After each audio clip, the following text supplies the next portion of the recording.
The Arizona sun hung low over the mesa, bleeding orange and gold across a sky too vast for comfort. Jim Brennan stood alone in the small graveyard, behind Red Creek Ranch, hat in his weathered hands, staring at a piece of carved granite that had marked 5 years of his life. 5 years of silence. 5 years of questions he had taught himself not to ask. The inscription was simple. Margaret Rose Brennan, 1848 to 1880, beloved wife and mother. 12 words to sum up a woman who had been everything. Jim's lips moved as he read them, a ritual he performed every Sunday evening when the work was done and Sarah was inside preparing supper. He had memorized every curve of every letter. He knew the way the light caught the edges at this hour. He knew the feel of the stone under his calloused fingers. But today something was different. There was a mark on the granite, a scratch fresh enough that the stone beneath showed lighter than the weathered surface. It ran horizontal across the bottom edge of the headstone, just below the inscription, as if someone had tried to scrape away words that were not there. Or perhaps as if someone had tried to add something and then thought better of it. Jim knelt in the dry grass, his knees protesting the movement. His joints were not what they had been. 42 years was not old, not by most measures, but he had lived those years hard. The scratch was deliberate. This was not weather damage. This was human intention. He ran his thumb along the mark. The stone dust came away on his skin, gray-white, against the deep tan of his hand. Someone had been here, recently, within the last few days, judging by how clean the scratch was. Who would do this? And why? The questions settled into his chest alongside the familiar weight of grief and guilt that never quite left him. Jim Brennan had learned to carry heavy things. He had been carrying them so long that he barely noticed the burden anymore. It had become part of him like his shadow or his heartbeat. He stayed there kneeling in the graveyard as the sun continued its descent until the light turned from gold to purple and the first stars began to appear in the darkening sky. The desert around him was settling into its nightly rhythms. Somewhere in the distance, a coyote called. Another answered. The wind picked up, carrying the scent of sage and dust. Jim spoke to the headstone, his voice barely above a whisper. They say time heals, Margaret. They lied. Time just teaches you how to live with the wound. There was no answer. There never was. But Jim had not expected one. He stood slowly, joints creaking, and placed his hat back on his head. The walk back to the ranch house took him past the barn, past the corrals where 3 horses dozed in the gathering darkness, past the bunkhouse where Miguel would be settling in for the night. Red Creek Ranch spread out before him 300 acres of hard-won land that had been his and Margaret's dream. They had built it together from nothing, with sweat and determination and hope. Now it was just his and Sarah's, and it felt too big, too empty, like a coat that had fit perfectly once, but now hung loose on diminished shoulders. The main house glowed with lamplight from the kitchen window. Jim could see Sarah's silhouette moving inside her, movements quick and efficient. 17 years old, and already she moved like a woman grown. She had Margaret's grace, Margaret's quick hands. She had her mother's eyes, too, that same shade of brown that could go soft with kindness or hard with determination in the space of a heartbeat. But lately those eyes had been turning hard more often than soft when they looked at him. Jim paused at the porch steps listening. He could hear the clatter of dishes, the opening and closing of the cabinet where they kept the plates. He could smell something cooking. Beans, probably. Maybe cornbread. Sarah had learned to cook out of necessity after Margaret died, and she had become competent at it, though she approached it with a kind of grim efficiency rather than the joy Margaret had brought to the kitchen. He climbed the steps, his boots heavy on the wooden planks, and pushed open the door. Sarah looked up from the stove. Her hair was pulled back in a practical braid, and there was a smudge of flour on her cheek. She studied her father's face with an expression that was becoming familiar, concern mixed with frustration, love mixed with resentment. "You were at the graveyard again," she said. It was not a question. "I was." "Pa, it's been 5 years." Jim removed his hat and hung it on the peg by the door. "I'm aware of how long it's been. Are you—" Sarah turned back to the stove, stirring something in the pot with more force than necessary. Because sometimes I think you're still living in 1880. I think part of you died with her and the rest of you is just going through the motions." The words hit harder than Jim would have liked to admit. He moved to the table and sat down heavily in the chair that had been his for 20 years. The wood was worn smooth by use. He knew every groove and knot in its surface. "Sarah, I don't want to fight tonight." "We're not fighting," she said, her back still to him. "Fighting would require you to actually engage. This is me talking and you sitting there like a stone." Jim was quiet. He did not know what to say. Sarah was right, and they both knew it. He had become a stone, solid, unmovable, unfeeling, or at least appearing that way. It was easier than the alternative, easier than letting the grief out where it might consume him entirely. Sarah brought 2 plates to the table and set one in front of him with a little more force than necessary. Beans and cornbread, as he had guessed. Simple food. Frontier food. The kind of meal that kept body and soul together but did not ask for much attention or appreciation. They ate in silence for a while. The quiet stretched between them, not comfortable but familiar. This was what their meals had become. Functional, a necessary pause in the day's work. Nothing more. Finally, Sarah spoke again, her voice softer now. "William Dalton came by today while you were checking the south fence." Jim's fork stopped halfway to his mouth. He set it down carefully. "I told you I don't want that boy on this property." "He's not a boy, Pa. He's 24 years old, and he's not his father. He's Frank Dalton's son. That's all I need to know." Sarah's eyes flashed. "That's not fair. William is nothing like Frank. He's kind, he's educated, he treats me with respect. Sarah, I don't want you seeing him. I've made that clear. You've made it clear that you don't want me seeing him. You haven't made it clear why. You never explain anything, Pa. You just hand down orders like I'm still a child, and then you expect me to obey without question." Jim pushed back from the table, the chair scraping against the floor. He stood and moved to the window, looking out into the darkness. He could see his own reflection in the glass, ghostly and indistinct. "Some things don't need explaining," he said quietly. "You trust me, you stay away from William Dalton. That's all there is to it." Behind him he heard Sarah stand as well. When she spoke, her voice was tight with barely controlled anger. "Mom would have explained.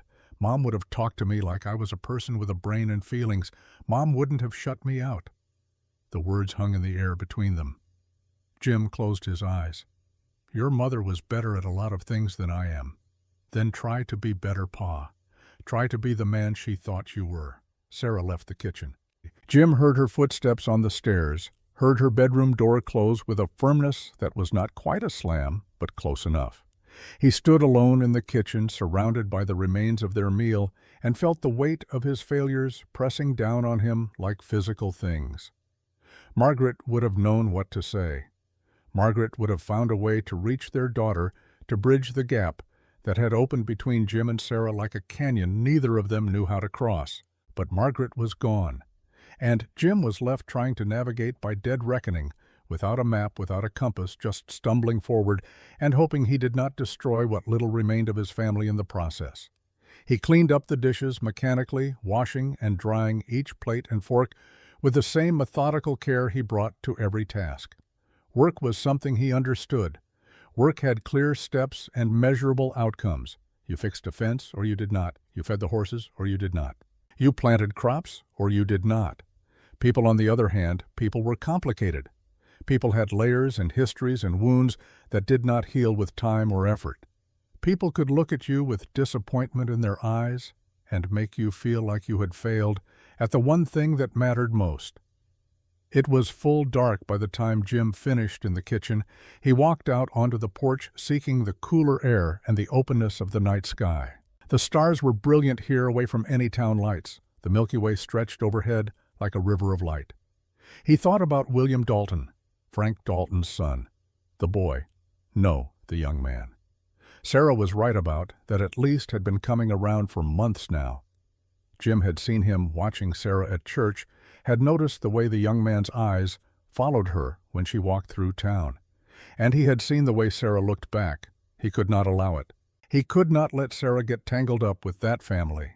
But how could he explain why, without revealing things, he had spent 5 years trying to bury? The sound of hoofbeats pulled him from his thoughts. A rider was approaching the ranch, moving quickly through the darkness. Jim's hand went instinctively to his hip where he used to wear a sidearm during his cavalry days. He did not carry a gun anymore, not unless he was hunting or dealing with predators, but the instinct remained. The rider came into view as they crossed into the spill of light from the porch lamp. Not a threat. Just Miguel, the old ranch hand who had been with Jim since before Sarah was born. Miguel pulled his horse up near the porch and dismounted with the stiffness of a man whose body had been protesting saddle work for the better part of 40 years. "Boss," Miguel said, his accent thick but his English clear. "We got a problem." "What kind of problem?" "There's someone camping down by the creek, near the eastern boundary. I saw smoke from a fire when I was bringing the cattle in from the upper pasture." Jim frowned. "Drifter? Don't know. Didn't get close enough to see. But they've been there since this morning at least. Same spot, like they're waiting for something." "Or someone," Jim muttered. He looked out into the darkness in the direction of the creek. "You think it's one of Dalton's men?" Miguel shrugged. Could be anyone, but I thought you should know." "Thank you, Miguel. Get some rest. I'll check it out in the morning." The old ranch hand nodded and led his horse toward the barn. Jim watched him go, then turned his attention back to the darkness. Someone camping on his land. It could be innocent. Could be someone just passing through, looking for water and a place to rest for the night. The creek that gave Red Creek Ranch its name ran along the eastern edge of the property, and it was one of the few reliable water sources in this part of the territory. But Jim had learned not to believe in coincidence. Not after everything he had been through. Not after all the years of looking over his shoulder waiting for the past to catch up with him. He went inside and climbed the stairs to his bedroom. The room was exactly as it had been when Margaret was alive. Her brush still sat on the dresser, her clothes still hung in the wardrobe. Jim had not been able to bring himself to pack them away. Sometimes, late at night, when he could not sleep, he would open the wardrobe door and breathe in the faint scent of lavender that still clung to the fabric. He did not do that tonight. Tonight, he simply undressed in the darkness and lay down on top of the covers, staring at the ceiling and listening to the sounds of the ranch settling around him. Somewhere, Sarah was in her room, probably reading by lamplight, or writing in the journal she thought he did not know about. Somewhere, Miguel was in the bunkhouse, his breathing already deep and even with sleep. And somewhere out by the creek, a stranger was camped on his land. Jim closed his eyes, but sleep did not come easily. It rarely did anymore. Morning broke cool and clear the way September mornings often did in the Arizona Territory. Jim was up before dawn, as was his habit. He dressed quietly and made his way downstairs to find Sarah already in the kitchen, frying eggs and slicing bread. She did not look at him when he entered, and he did not try to force conversation. Some silences were better left alone. He ate quickly, then went out to saddle his horse. The mare, a steady bay named Copper, greeted him with a soft nicker and accepted the bit without fuss. Jim led her out of the barn and swung up into the saddle, his body protesting the early hour, but falling into the familiar rhythm nonetheless. The ride to the eastern boundary took about 20 minutes at an easy pace. Jim followed the fence line, checking posts and wire as he went, until he came to the point where the creek crossed into his property. The water was running low, as it always did this time of year, but it was clear and cold-fed by springs somewhere up in the mountains. He saw the smoke before he saw the camp, a thin gray column rising from a spot about 50 yards upstream, half hidden by a stand of cottonwood trees. Jim dismounted and tied Copper to a branch, then moved forward on foot, his steps quiet on the sandy soil. The camp was simple. A small fire carefully contained in a ring of stones, a bedroll spread on the ground, a single saddlebag, and sitting on a fallen log tending to the fire with a long stick was a woman. She was young, probably not much older than Sarah, with long dark hair that fell past her shoulders in a thick braid. Her skin was the copper brown of the Apache, and she wore a simple dress of faded blue cotton, practical and worn from use. She did not look up when Jim approached, but he knew she had heard him. There was a stillness to her posture that spoke of awareness of readiness. Jim stopped about 10 feet away, far enough to be respectful, but close enough to be heard clearly. "Morning," he said.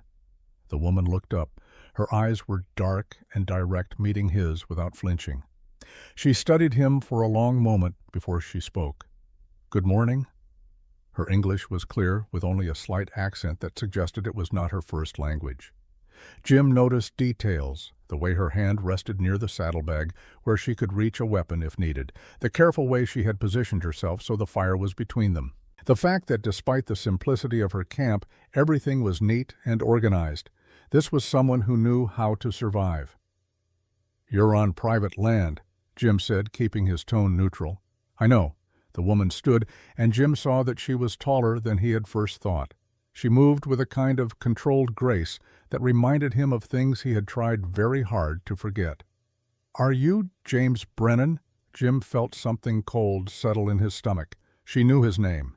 This was not a random drifter. This was intentional. "I am. Who's asking?" "My name is Aida." She reached into her saddlebag and Jim tensed, but what she pulled out was not a weapon. It was a piece of paper folded and refolded until it was soft at the creases. She held it out toward him. "I need to ask you about something that happened a long time ago." Jim did not move to take the paper. "What kind of something?" "The Apache campaigns of 1877. You rode with the 3rd Cavalry, didn't you? Near the Mexican border?" The cold in Jim's stomach turned to ice. He had not spoken about those days in years, had not let himself even think about them if he could help it. The 3rd Cavalry, 1877. That was a door he had locked and thrown away the key. "I don't know what you're talking about," he said, but his voice came out rougher than he intended. Aida's expression did not change, but something flickered in her eyes. Disappointment, maybe, or confirmation of something she had already suspected. "Then why are you lying? You need to leave, now. I need answers." She took a step forward, still holding out the paper. "My father died in those campaigns, Running Wolf. He was an Apache scout working for the U.S. Army. The official report said it was an accident, friendly fire in the chaos of battle, but I have reason to believe that's not true." Jim's heart was pounding now hard enough that he could hear it in his ears. Running Wolf. God, he had not heard that name spoken aloud in 8 years. The memories he had buried so deep were clawing their way to the surface, demanding attention. "I'm sorry for your loss," he managed, "but I can't help you." "Can't or won't? Does it matter?" Aida lowered the paper slowly. When she spoke again, her voice was quieter, but there was steel underneath it. "It matters to me. Running Wolf was all I had. He raised me alone after my mother died. He taught me everything I know. He was a good man, an honorable man, and someone killed him. Someone shot him in the back and made it look like an accident. War is chaos," Jim said, falling back on the words he had told himself 1,000 times. "People die. Good people. It doesn't always make sense." "You were there." It was not a question. "I found a letter from a soldier who served in your unit. He's dead. Now died 3 months ago, but his widow found his papers and sent them to me. In one of the letters he wrote about Running Wolf's death. He wrote that you were there, that you saw what happened, that you know the truth." Jim turned away from her, looking out at the creek. The water moved over the stones, constant and unchanging. He wanted to walk away, wanted to get back on his horse and ride back to the ranch and pretend this conversation had never happened. But he knew it would not work. This woman, this Aida, had not come all this way to be turned away easily. "You need to let the past stay buried," he said finally. "The past is never buried. It's just waiting. And I've waited long enough." Jim turned back to face her. She was watching him with those dark, steady eyes, and he saw something in them that made his chest tighten. She looked like her mother. Not in the details of her features, but in the way she held herself. That same quiet strength. That same refusal to be diminished. "How old are you?" he asked. 25. I was born in 1860. She paused as if the date itself held weight. "My mother died when I was 17. Running Wolf raised me alone after that." The math lined up. It all lined up in ways that made Jim want to run. "Who was your mother?" Something shifted in Aida's expression. Surprise quickly masked. "Her name was White Dove. She died when I was born. Running Wolf never talked about her much. I think it hurt him too badly, but he kept one thing of hers, a photograph." She reached into her saddlebag again and this time pulled out a small daguerreotype in a tarnished silver frame. She held it out, and this time Jim took it. The image was faded and scratched, but he would have known that face anywhere. White dove, young and beautiful, her eyes looking directly at the camera with that mixture of solemnity and mischief that had been so uniquely hers. Standing beside her was Running Wolf, tall and proud in his scout's uniform, and on White Dove's other side, his hand just barely visible at the edge of the frame, as if he had been trying to step out of the photograph at the last moment, was Jim Brennan, younger, harder, a different man entirely. Jim's hands were shaking. He forced himself to hand the photograph back. "I knew them," he said quietly. "Your mother, your father, a long time ago." He saw the hope flare in Aita's eyes. "Then you can tell me what happened. It's more complicated than you know. But yes, I can tell you some of it." "Won't." Same result. Aita put the photograph away carefully as if it were the most precious thing she owned, which it probably was. "Mr. Brennan, I didn't come here to cause trouble. I came here looking for truth. My father was killed. My mother died before I ever knew her. All I have are questions and this photograph and a name. Your name. The man who was there. The man who knows what really happened." "And what makes you think I'll tell you even if I could? Because you're a father too. I saw your daughter in town yesterday. Pretty girl. Looks like she has her mother's eyes. How would you feel if something happened to you and she spent her whole life wondering why? Wondering if someone out there knew the truth but refused to tell her?" It was a low blow and they both knew it, but it was effective. Jim felt the words hit home, felt the weight of them settle alongside all the other weights he carried. He was quiet for a long moment, listening to the creek and the wind and the distant call of a hawk somewhere overhead. Then he spoke, his voice barely above a whisper. "Come up to the house. We'll talk there. But I'm not promising you anything except the truth. And the truth might not be what you want to hear." Aita nodded once. "The truth never is." They rode back to the ranch in silence, Jim on Copper and Aita on a paint mare that looked like it had seen better days. When they reached the house, Sarah was on the porch hanging laundry on the line that stretched from the corner post to the barn. She looked up as they approached, curiosity plain on her face. Jim dismounted and helped Aita down, a gesture of politeness that was automatic after years of Margaret's insistence on manners. "Sarah, this is Aita. She's going to be staying for breakfast, maybe lunch. We have some things to discuss." Sarah's eyes went from her father to the Apache woman and back again. Jim could see the questions forming, but to her credit, she did not ask them, not yet. "I'll set another plate," she said simply. Inside the house, the three of them sat around the kitchen table. Sarah had made fresh coffee, strong and bitter, the way Jim liked it, and she served it in their good cups, the ones with the delicate blue pattern that had been Margaret's pride. Aita accepted hers with a quiet word of thanks. Jim wrapped his hands around his cup, seeking the warmth, even though the morning was not particularly cold. He did not know where to start, did not know how to tell this story without revealing all the things he had worked so hard to hide. Sarah was watching him, her expression a mixture of confusion and concern. "Pa, what's this about?" "It's about the past," Jim said. "Things that happened before you were born. Things I should have told your mother about but didn't. Things I've been running from for too long." Aita leaned forward slightly. "Tell me about Running Wolf. How did you know him?" Jim took a breath, then another. Then he began to speak. "I was 24 years old when I enlisted in the 3rd Cavalry. It was 1870. I'd grown up in Kansas on a farm that barely produced enough to keep us alive. When my parents died, there was nothing to keep me there. So I went west looking for something, I'm not sure what. Adventure maybe, purpose, a way to prove I was more than just a dirt farmer's son." He paused, taking a sip of coffee.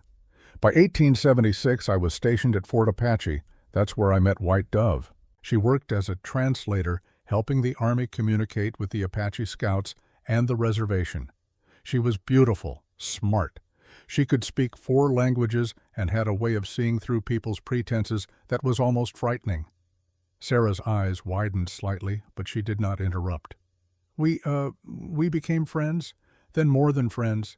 It was against regulations, against about a dozen different rules, but we were young and stupid and thought we could make it work somehow. You loved her, Aida said.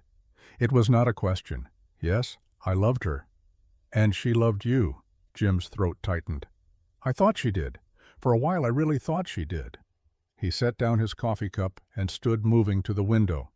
He could not look at either of them for this next part. In the spring of 1877, White Dove disappeared. No warning, no goodbye. I heard through the other scouts that she had married Running Wolf, just like that. One day she was mine, or I thought she was mine, and the next she belonged to someone else. How did that make you feel? Aida's voice was careful, controlled. How do you think it made me feel? I was angry, hurt, confused. I requested a transfer. I wanted to get as far away from Fort Apache as I could. But you didn't get the transfer right away, Aida said. No, the Army moved slowly. I was stuck there for another 6 months, seeing her around the fort, seeing her with him. Running Wolf was a good man. Everyone said so. I wanted to hate him, but I couldn't. He treated her well. He was kind to her. He was everything I should have been, but wasn't. Jim turned back to face them. Sarah was pale, her hands gripped together in her lap. Aida was very still, her eyes fixed on Jim's face. Finally, in the fall of 1877, I got my transfer. Different unit, different command sent down to patrol the Mexican border. I thought I was free. Thought I could leave it all behind and start fresh. But you couldn't, Sarah said softly. No, I couldn't. Because 2 weeks into my new posting, we got word that we were joining up with other units for a sweep operation, hunting renegade Apache who had been raiding along the border, and one of those units included Apache scouts. He did not need to say which scout. They all knew. Running Wolf. Aida's voice was barely a whisper now. Running Wolf, Jim confirmed. I saw him the night before the operation. We were camped near a place called Copper Canyon. He came to find me. I don't know how he knew I was there. Maybe he'd heard. Maybe it was just bad luck. What did he say to you? Jim closed his eyes, remembering. The conversation was burned into his memory with perfect clarity, every word, every pause, every expression on Running Wolf's face. He told me White Dove was dead, childbirth fever. She'd been gone for 3 months. Sarah gasped softly. Aida's face went very still, very controlled, but Jim could see the pain in her eyes. The baby? Aida asked, though she must have already known the answer. Alive, a girl. He'd named her Aida, said it meant dancer because White Dove loved to dance. He told you about me? Yes? Why would he tell you that? Jim opened his eyes and looked directly at her. Because he wanted me to know that White Dove had been pregnant when she married him. He wanted me to know that he'd known all along, and he'd married her anyway. To protect her, to protect the child, to give you a name and a father and a place in the world. The silence that followed was absolute. Sarah was staring at her father with wide eyes. Aida had gone very pale. You think, Aida said slowly, carefully, that Running Wolf was not my biological father. I think White Dove was pregnant when she married him. I think that's why she married him so quickly. I think she was trying to protect her child from being ostracized by both communities. Mixed blood children, they don't belong anywhere. Not with the Apache, not with the whites. Running Wolf gave you legitimacy. He gave you a place. And you, Aida's voice was shaking now, you think you might be my real father. Jim did not answer, did not need to. The silence was answer enough. Sarah stood up abruptly, her chair scraping against the floor. Pa, you're saying you have another daughter, that you had a child with an Apache woman before you married Ma. I'm saying it's possible. I don't know for sure. I never knew for sure. Did Ma know? No, I never told her. I couldn't. How could I tell her that I might have a child out there somewhere, that I'd love someone else before her? You should have told her. Sarah's voice was rising now, anger and hurt mixing together. You should have told her everything. Maybe if you had, maybe if you'd been honest, maybe she wouldn't have. She stopped herself, but the words hung in the air anyway.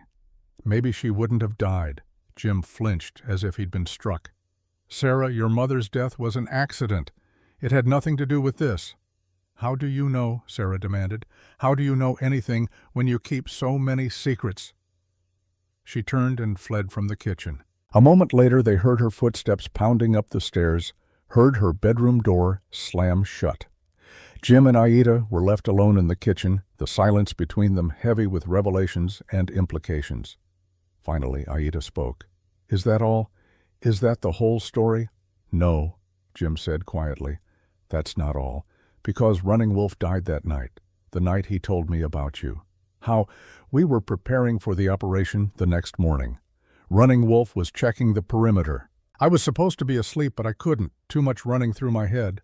I heard gunfire, single shot. I ran toward the sound. He sat down again, suddenly exhausted. Running Wolf was on the ground, shot in the back. There was chaos. Men running, shouting. Someone said it was renegade Apache. Someone else said it was an accident, someone's gun had gone off. In all the confusion, no one knew what had really happened. "But you knew," Aida said. "I knew it wasn't an accident. The angle was wrong. Someone had shot him deliberately. But I didn't see who. By the time I got there, it was too late." "And you never found out who did it?" "No, the official report listed it as friendly fire during a skirmish. Case closed. I was transferred again a month later. I tried to put it all behind me." "But you couldn't." "No, I couldn't." Aida stood and walked to the window, looking out at the ranch. When she spoke, her voice was distant. "Running Wolf was the only father I ever knew. He raised me, taught me to ride to track to survive. He never treated me like I was anything other than his daughter. When the other children teased me for being different, for being too light-skinned, he told me I was special, that I had the best of both worlds in my blood." She turned back to Jim. "If you're my biological father, I don't know how I feel about that. I don't know if I want it to be true. But I need to know who killed Running Wolf. I need to know why. That's why I'm here. Not to find a father, to find justice." Before Jim could respond, there was a sound from outside. Horses, multiple riders. Jim moved to the window and looked out, his stomach sinking. 3 men were riding up to the house. In the lead was Frank Dalton, his expensive hat and tailored coat marking him as a man of means even from a distance. Behind him rode 2 of his hired hands, rough-looking men with guns on their hips. "Stay here," Jim told Aida. "Don't come out unless I call for you." He walked out onto the porch, pulling the door closed behind him. Dalton and his men reined in their horses a few yards from the house. Dalton looked down at Jim with an expression that might have been amusement. "Brennan," he said. "Nice morning, isn't it?" "What do you want, Dalton?" "Just being neighborly. Wanted to check in, see how you were doing, see if you'd reconsidered my offer on the water rights. I told you 6 months ago the answer is no. It's still no. It will always be no." Dalton's smile did not reach his eyes. "That's disappointing. Those water rights would be valuable to the right buyer. Railroads coming through, you know. Man could make a fortune if he was smart about it." "Then go make your fortune somewhere else. This is good land, Brennan. Too good for one man to keep to himself, especially when that one man is barely keeping his head above water." Dalton's gaze moved past Jim to the house. "Saw smoke down by your creek this morning. You got guests." Jim's jaw tightened. "That's my business. Everything in this valley is my business." Dalton leaned forward in his saddle. "You're a careful man, Brennan. Always have been. Careful about what you say. Careful about what you do. Careful about keeping certain things buried." There was something in the way he said it, a weight to the words that made Jim's blood run cold. "I don't know what you're talking about." "Don't you?" Dalton straightened up. "Well, maybe you should think about it. Think about what happens when the past catches up with a man. Think about what happens when secrets come to light." He pulled his horse around. "You have a good day, Brennan. And think about my offer, before it's too late." The 3 men rode off, leaving Jim standing on the porch with his heart pounding. Dalton knew something. The way he had looked at the house, the way he had mentioned secrets, it was not coincidence. But how much did he know?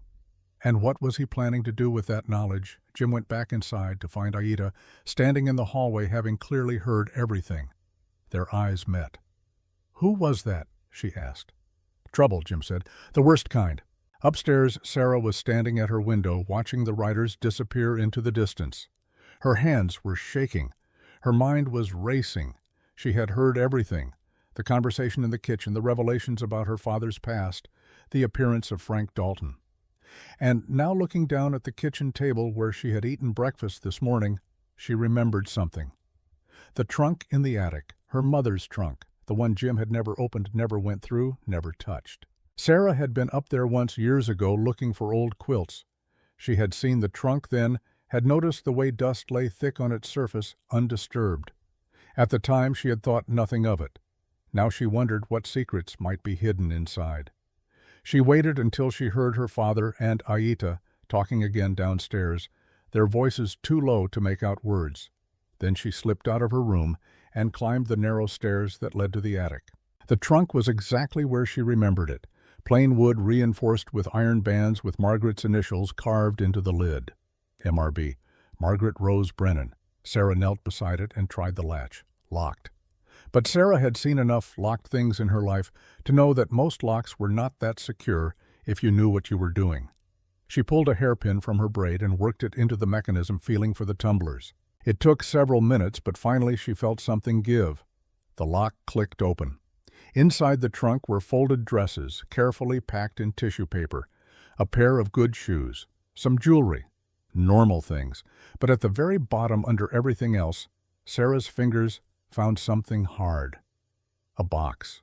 She pulled it out. It was small, made of carved wood with a simple clasp. Sarah opened it. Inside was a diary, brown leather, worn from use, with Margaret's name embossed in gold on the cover. Sarah lifted it out with trembling hands. She knew she should not read it, knew it was private, personal, meant for her mother's eyes only, but she opened it anyway. The entries were dated starting from the year Margaret and Jim had married.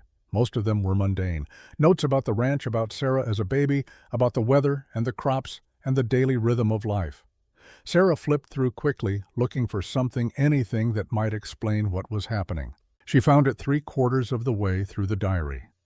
June 1879. Jim still has nightmares. He calls out names in his sleep, names he will not explain in daylight. Running Wolf is one of them. What happened in that campaign? What is he hiding from me?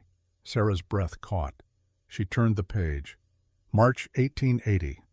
Frank Dalton came again today. He knows something about Jim's past. He is using it. I tried to confront Jim, but he shut down. I am scared. Not of what Jim did, but of what he will not tell me. April 1880.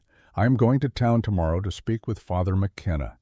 If something happens to me, let Sarah know that Jim is a good man who made a terrible choice, and Dalton is a monster who feeds on good men's guilt. The entry ended there. Sarah checked the date. April 17, 1880. Her mother had died on April 20th, 3 days later. Sarah sat back on her heels, the diary clutched in her hands, her mind reeling. Her mother had known something was wrong, had known Dalton was involved, had been planning to talk to the priest, and 3 days later she was dead. An accident, everyone said, a fall from her horse, just terrible bad luck. But what if it had not been an accident at all? Sarah closed the diary carefully and put it back in the box. She needed to think, needed to figure out what to do with this information. She could not go to her father, not yet. He had kept too many secrets already. But maybe Aita could help, this woman who had come looking for truth about her own father's death. Maybe together they could uncover what had really happened. Sarah climbed down from the attic, the diary hidden under her shawl. As she reached the bottom of the stairs, she heard voices from the kitchen.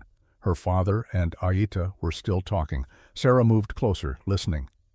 I need to know who shot Running Wolf, Aita was saying. If you can't tell me, I'll find out another way. I'll talk to every soldier who served in that campaign. I'll dig through every military record. I'll go to the territorial governor if I have to. You do that, you'll stir up things that are better left alone, Jim warned, or I'll finally get justice for my father. Justice! Jim's voice was bitter. There's no justice in this world, only consequences. You go digging into the past, you might not like what you find. I'll take that risk. There was a pause. Then Jim spoke again, his voice quieter. There's something else you should know. About White Dove. About why she married Running Wolf so suddenly. I thought she married him because she was pregnant. With me. That's part of it. But there was someone else. Another soldier. Someone who had been, let's say, persistent in his attention toward her. What do you mean, persistent? I mean he would not take no for an answer. White Dove rejected him. More than once. But he kept coming back. Kept pushing. She was afraid of him. Sarah could hear the tension in Aida's voice when she spoke next. Who was he? I don't know his name. White Dove never told me, but I saw them once. Saw him cornering her near the stables, saw the way she pulled away from him. I would have confronted him, but she begged me not to, said it would only make things worse. And you just let it go. I was young and stupid and thought I could protect her just by being there. I was wrong. Sarah heard footsteps, someone moving toward the door. She quickly backed away, slipping into the parlor and pressing herself against the wall. A moment later, Aida walked out of the kitchen and headed toward the front door. "Where are you going?" Jim called after her. "To find answers, with or without your help." The door opened and closed. Sarah waited until she heard her father move deeper into the house before she emerged from her hiding place. She went to the window and watched Aida walk toward the barn where her horse was stabled. Sarah made a decision. She grabbed her shawl, made sure the diary was secure, and slipped out the back door. She caught up with Aida just as the other woman was saddling her horse. "Wait," Sarah said. Aida turned surprise crossing her face. "You should not be here. Your father would not approve." "My father keeps too many secrets," Sarah said, "and I think his secrets got my mother killed." She pulled out the diary and held it up. "I found this. My mother's diary. She wrote about Dalton. She wrote about my father's nightmares. And she wrote something 3 days before she died that makes me think her death was not an accident." Aida's eyes widened. What did she write? Sarah opened to the last entry and read it aloud. When she finished, Aida was very still. "You think Dalton killed your mother? I think he knew something about my father's past. I think he was using it against her. And I think when she tried to stand up to him, he made sure she could not talk. Why are you telling me this? Because you are looking for truth about your father's death. I am looking for truth about my mother's. Maybe those truths are connected. Maybe if we work together, we can find answers." Aida studied Sarah for a long moment. Then she reached into her saddlebag and pulled out the photograph she had shown Jim earlier. The one of White Dove running wolf and the third figure at the edge of the frame. "Your father said this was him," Aida said. "But look closely." Sarah took the photograph and examined it in the better light. The image was faded, but now that she looked carefully, she could see something she had not noticed before. The photograph had been cut, not torn, but carefully cut, with a blade removing someone who had been standing on the other side of Running Wolf.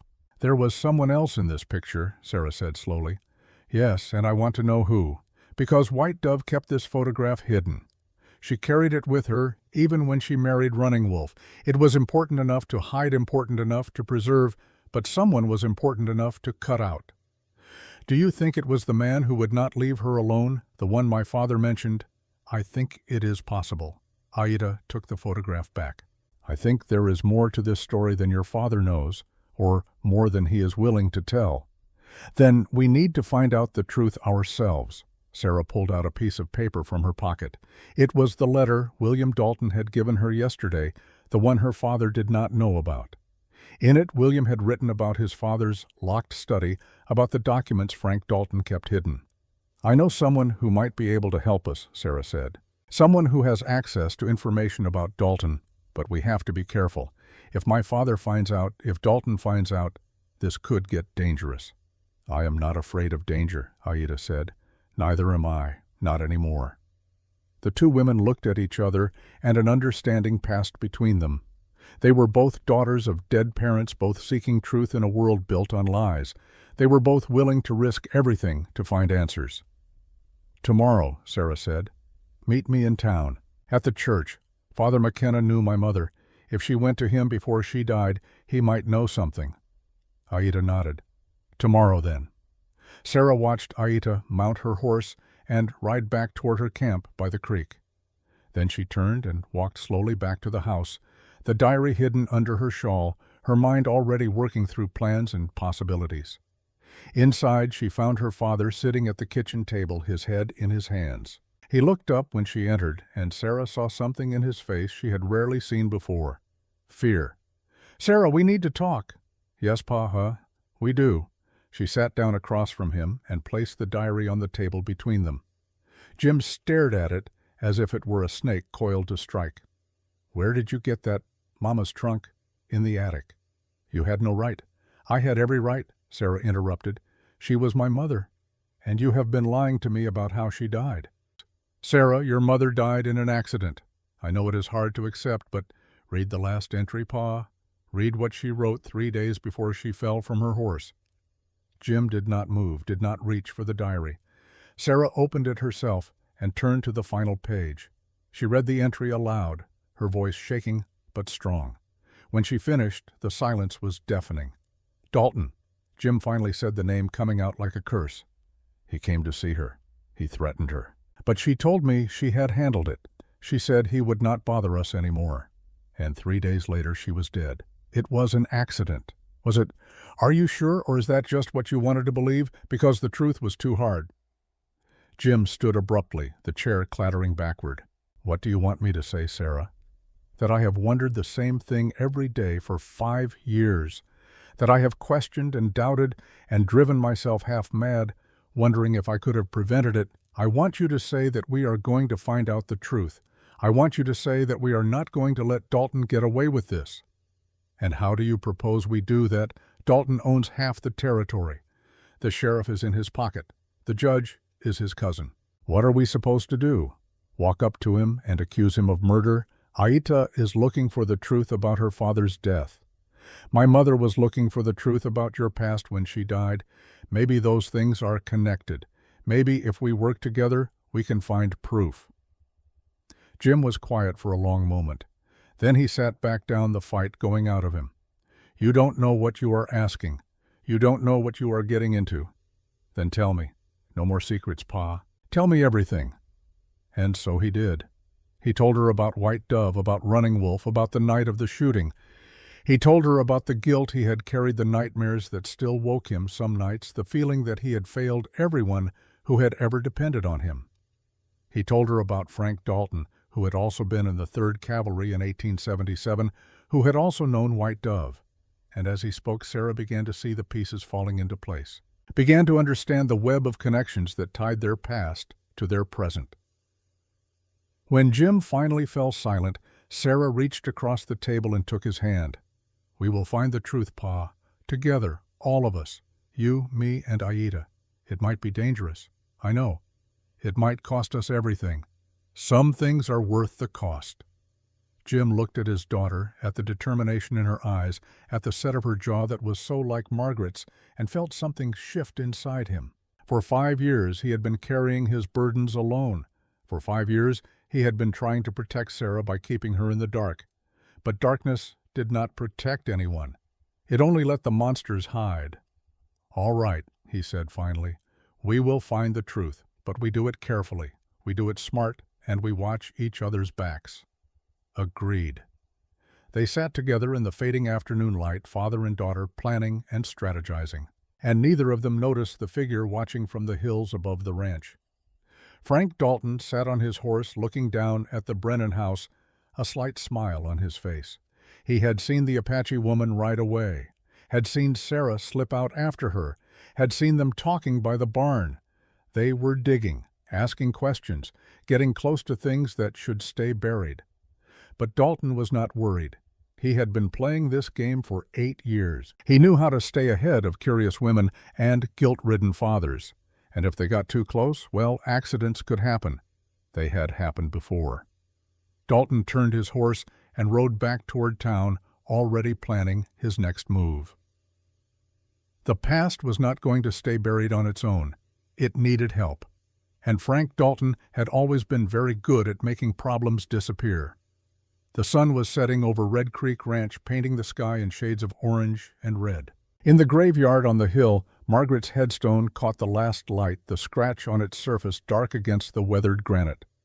The wind picked up, carrying the scent of sage and dust. And somewhere in that wind, if you listened carefully, you could almost hear the whisper of old secrets, old lies, old truths, waiting to be discovered. The reckoning was coming. The only question was, who would survive it? Dawn came slowly to Red Creek Ranch, the sky lightening from black to gray to pale blue in gradual stages that felt like mercy. Jim Brennan had not slept.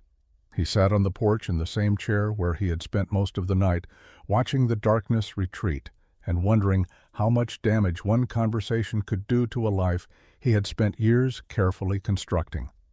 Aita appeared from the direction of her camp by the creek just as the sun broke over the eastern mountains. She walked across the yard with that same controlled grace Jim had noticed before, her footsteps barely disturbing the dust. She did not ask permission to join him on the porch. She simply climbed the steps and sat down on the bench across from him, leaving a careful distance between them. Neither spoke for a long time. The silence was not uncomfortable. It was the silence of two people who had both lived through things that made small talk impossible, who understood that sometimes words were inadequate to the weight of what needed to be said. Jim watched the light change across the landscape, painting the desert in shades of gold and amber. Aita sat very still, her hands folded in her lap, her eyes on the horizon. Inside the house, Jim could hear Sarah moving around in the kitchen, the familiar sounds of breakfast being prepared. The clatter of the coffee pot, the opening and closing of cabinets, normal sounds, ordinary sounds. They felt strange after the revelations of yesterday, like hearing music from a different lifetime. "I did not sleep," Aita finally said, her voice quiet. "Neither did I.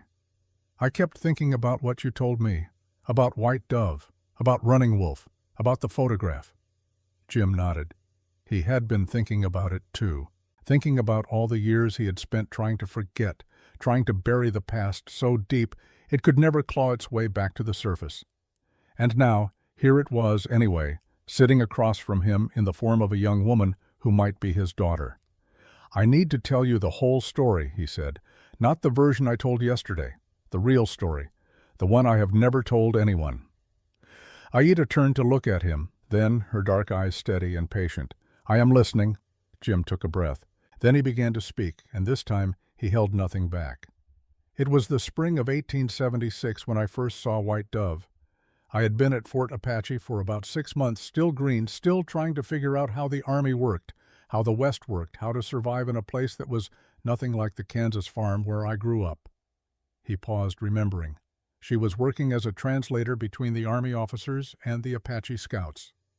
There were not many women at the fort and none like her. She could speak Apache Spanish-English and some Navajo. She was educated, had been to a mission school when she was younger, but she had not lost her Apache identity. She moved between both worlds with this ease that I envied. "You approached her," Aita said. "Not at first. I watched her for weeks. Tried to work up the courage. She intimidated me. She was so self-possessed, so confident. I was just a farm boy playing soldier." The memory came back with startling clarity. White Dove standing in the fort's courtyard translating for one of the Apache scouts, her voice calm and measured as she moved between languages. The way the sunlight caught in her dark hair, the way she carried herself with a dignity that seemed impervious to the rough men and rougher circumstances surrounding her. But eventually circumstances threw us together. I was assigned to escort her to one of the nearby Apache camps to deliver supplies and messages. 3 days there and back. That was when we started talking, really talking. "What did you talk about?" Aita asked. "Everything, nothing." She asked me about Kansas, about why I had left, about what I hoped to find out west. I asked her about growing up Apache, about the mission school, about what it was like to live between two cultures. She was funny. I had not expected that. She had this dry sense of humor that would catch me off guard. Jim smiled slightly at the memory, though the smile was tinged with sadness. By the time we got back to the fort, I was completely gone, head over heels in love like only a young fool can be, and somehow, miracle of miracles, she seemed to feel the same way. "So you began a relationship." "Secretly. We had to be careful. Army regulations prohibited it. Her people would not have approved. We met whenever we could, wherever we could, behind the stables, down by the river, in the supply shed when no one was watching." Jim's voice grew quieter. "It was the happiest I had ever been. For about 6 months I felt like I had finally found what I was looking for. Purpose, connection. Someone who saw me as more than just another soldier with a gun." "What changed?" Aita asked, though her tone suggested she already knew the answer would not be simple. White Dove started pulling away. At first I thought I had done something wrong, said something to offend her, but when I asked she would not explain, just said things were complicated. that I did not understand the situation. Jim stood and walked to the porch railing, gripping it with both hands. Then one day in early 1877, she told me we had to end it, just like that. No warning, no real explanation. She said she was going to marry Running Wolf, that it had been arranged, that it was what her family wanted. How did you react? Like an idiot. I was angry, hurt, I felt betrayed. I said things I should not have said. Accused her of using me, of never really caring. She just stood there and took it. Did not defend herself, did not explain, and then she walked away. The memory still stung even after all these years. Jim could still see White Dove's face, the way she had looked at him with those dark eyes that gave nothing away, and then turned and left without a word. 2 weeks later, she married Running Wolf. I heard about it from one of the other soldiers. They had a traditional ceremony. I was not invited, obviously. After that, I barely saw her. When I did, she would not meet my eyes. You requested a transfer. Yes, but it took months to process. Months of seeing her around the fort with Running Wolf. He was good to her. Everyone could see that. He was patient and kind, and everything a husband should be. It made it worse somehow. I wanted to hate him, but I could not. Sarah appeared in the doorway with 2 cups of coffee. She handed one to Jim and one to Aida without a word, then retreated back inside. Jim sipped the bitter liquid, grateful for the warmth and the momentary distraction. My transfer finally came through in the fall of 1877. I was reassigned to a patrol unit working the Mexican border, hunting renegade Apache who were raiding settlements. I thought I was free. Thought I could finally put White Dove and Fort Apache behind me. But then you encountered Running Wolf again, Aida prompted. 2 weeks into the new assignment. We were doing a joint operation with several other units, including Apache scouts. I did not know Running Wolf was one of them until I saw him in camp. Jim closed his eyes, remembering that night with perfect, painful clarity. It was late. Most of the camp was asleep. I was on watch, walking the perimeter. Running Wolf appeared out of the darkness like a ghost, scared the hell out of me. For a moment I thought we were under attack. What did he say? He asked if we could talk. Said he had something to tell me, something important. We walked away from the camp, found a spot by a dry creek bed where no one could overhear. Jim's hands tightened on the coffee cup. That was when he told me White Dove was dead. The fever had taken her 3 months earlier in June, a terrible sickness that swept through the reservation. Jim paused, his throat tight. He told me about their daughter, Aida. She was 17 years old, then nearly grown. White Dove had given birth to her many years before, back in 1860, before I ever arrived at Fort Apache.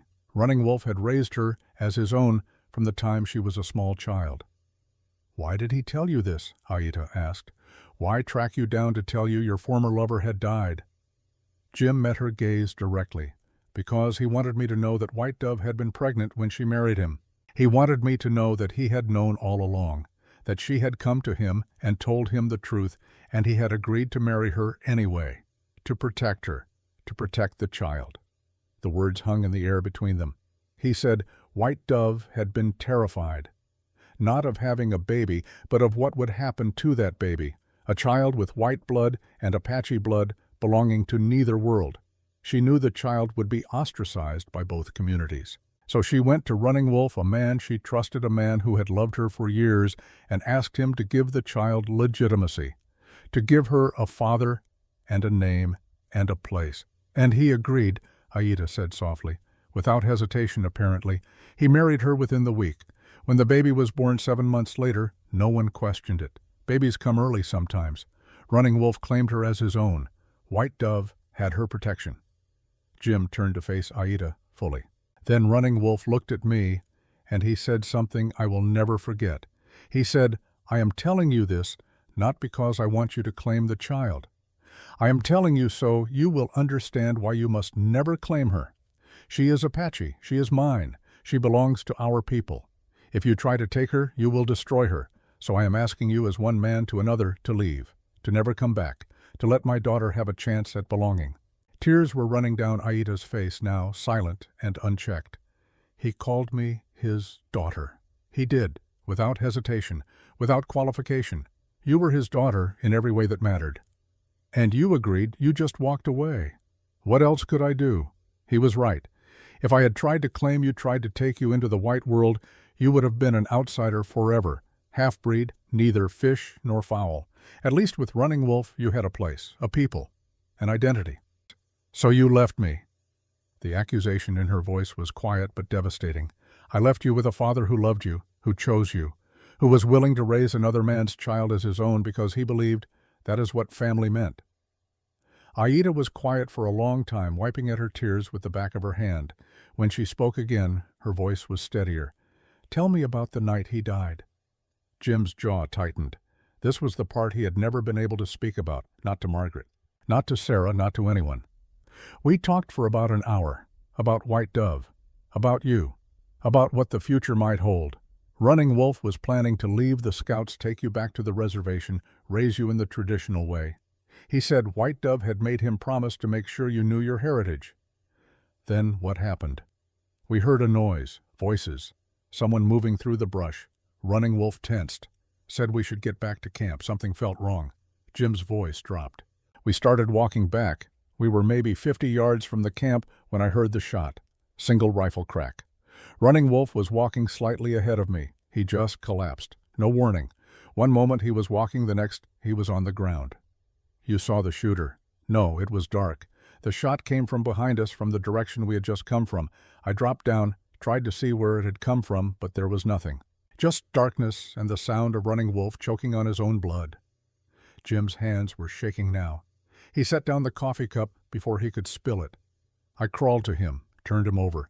The bullet had hit him in the back, gone straight through. He was dying. We both knew it. He grabbed my arm, tried to say something. His mouth was full of blood. I could not understand most of it. But the last thing he said, clear as day, was, Aita, just her name. Your name. Then he died. Then he died.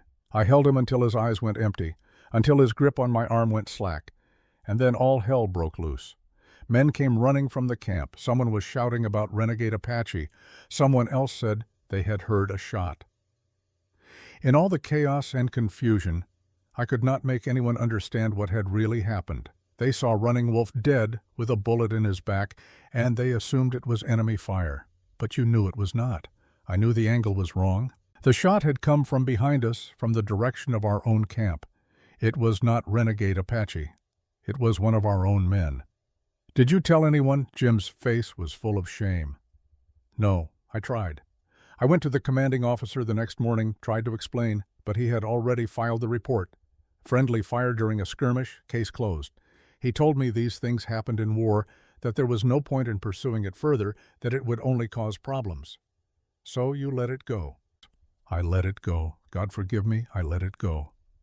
They sat in silence again, the morning sun now fully risen, painting everything in harsh, unforgiving light. Inside, Sarah was watching from the kitchen window, her mother's diary clutched in her hands, listening to every word. Finally, Aida spoke. Do you know who shot him? Do you have any idea? Jim hesitated. This was the part he had been dreading. There was another soldier at Fort Apache when I was there, a man named Frank Dalton. Aida's head snapped up. The same Dalton who came here yesterday. The same. He was older than me by several years, maybe 30 at the time, already a lieutenant, though his commission had been bought by his father's money, not earned through merit. Cocky, entitled. His father was some kind of big shot back east, always sending him money, always getting him out of trouble. What does he have to do with White Dove? Jim's expression darkened. Dalton was one of the men who pursued White Dove, aggressively. He would not take no for an answer. I saw him corner her more than once, saw the way she had to physically push him away. She was afraid of him. Did you confront him? I tried. He laughed it off, said I was jealous, said White Dove was just an Indian girl and I should not get so worked up over it. I wanted to hit him, probably should have, but White Dove begged me not to make a scene, said it would only make things worse for her. So he was there, at Fort Apache, when White Dove chose Running Wolf over both of you. He was there, and he was furious when she married Running Wolf. I heard him ranting about it in the barracks, saying she was a stupid squaw who did not know what was good for her, saying Running Wolf had stolen what should have been his. Aida leaned forward, her eyes intense. And then months later, Running Wolf ended up in the same campaign as you and Dalton. Yes, that cannot be a coincidence. I have thought about that every day for 8 years, Jim said quietly. Whether Dalton requested that assignment specifically, whether he knew Running Wolf would be there, whether he planned it. "You think Dalton killed my father?" It was not a question. Jim looked at her and nodded slowly. "I think it is possible. More than possible. The more I have thought about it over the years, the more certain I have become. The timing, the opportunity, the motive, it all fits." "Then why have you not done anything about it?" Aida's voice was rising now, anger breaking through her controlled exterior. "Why have you let him live free all these years while my father rots in the ground?" "Because I have no proof," Jim's voice matched hers. "I have suspicion, I have gut feeling, but I have no evidence, no witnesses, nothing that would hold up in any court of law." "So you did nothing." "I did nothing," Jim admitted, the shame heavy in his voice. "I told myself I was being smart, being cautious. But the truth is I was afraid of Dalton, afraid of what he might do if I accused him, afraid of what might happen to me, to my career, to my future." "And then you met my mother," Sarah said from the doorway. Both Jim and Aida turned to see her standing there, the diary in her hands, her face pale but determined. "Sarah, you should not be listening to this." "Why?" "Because it is about your past. Because it is about secrets you have kept, Pa. I have been listening to your secrets my whole life without knowing it. I think I have earned the right to hear the truth." She walked out onto the porch and sat down next to Aida. "You met Ma in 1878, right a year after Running Wolf died. You had transferred again, ended up stationed near Tucson. She was the daughter of the post commander." "Yes," Jim said quietly. "And you married her in 1879. Quick courtship. Everyone thought it was romantic. Your mother was everything White Dove was not. Safe, acceptable, white. I could marry her without breaking any rules, without facing any consequences. I could have a normal life with her." "Did you love her?" Sarah asked, her voice sharp. "Yes," Jim said immediately. "Not at first, maybe. Not the way I loved White Dove. But I grew to love her deeply. She was good and kind, and she saw something in me worth saving. She made me want to be a better man." "But you never told her about White Dove?" "No." "Or about Aida?" "No." "Or about your suspicions that Dalton killed Running Wolf?" "No, I told her nothing. I wanted to leave the past behind, start fresh, build a life that was not haunted by guilt and regret." Sarah opened the diary and turned to a page she had marked. "Ma wrote this in June of 1879. Jim still has nightmares. He calls out names in his sleep, names he will not explain in daylight. Running Wolf is one of them. What happened in that campaign? What is he hiding from me?" She looked up at her father. She knew something was wrong. She knew you were carrying something heavy, and instead of trusting her enough to tell her, you shut her out. "I was trying to protect her. From what?" "From the truth from Dalton." Sarah flipped to another page. "March 1880. Frank Dalton came again today. He knows something about Jim's past. He is using it. I tried to confront Jim, but he shut down. I am scared. Not of what Jim did, but of what he will not tell me." The words landed like physical blows. Jim felt the air go out of his lungs. "Dalton came to see Margaret, multiple times apparently. She wrote about it several times in the last few months of her life. He would show up when you were out working. He would make comments, veiled threats, implications that he knew things about you that could ruin your life." "Why did she not tell me?" "She tried. She wrote about trying to talk to you, trying to get you to open up, but you would not. You just shut down every time she brought it up." Jim stood abruptly, pacing the length of the porch. His mind was racing. Dalton had been threatening Margaret, had been using his knowledge of the past to manipulate her, and Jim had been so caught up in his own guilt and fear that he had not even noticed. "There is more," Sarah said quietly. She turned to the last entry in the diary. April 17th, 1880. "I am going to town tomorrow to speak with Father McKenna. If something happens to me, let Sarah know that Jim is a good man who made a terrible choice, and Dalton is a monster who feeds on good men's guilt." She closed the diary.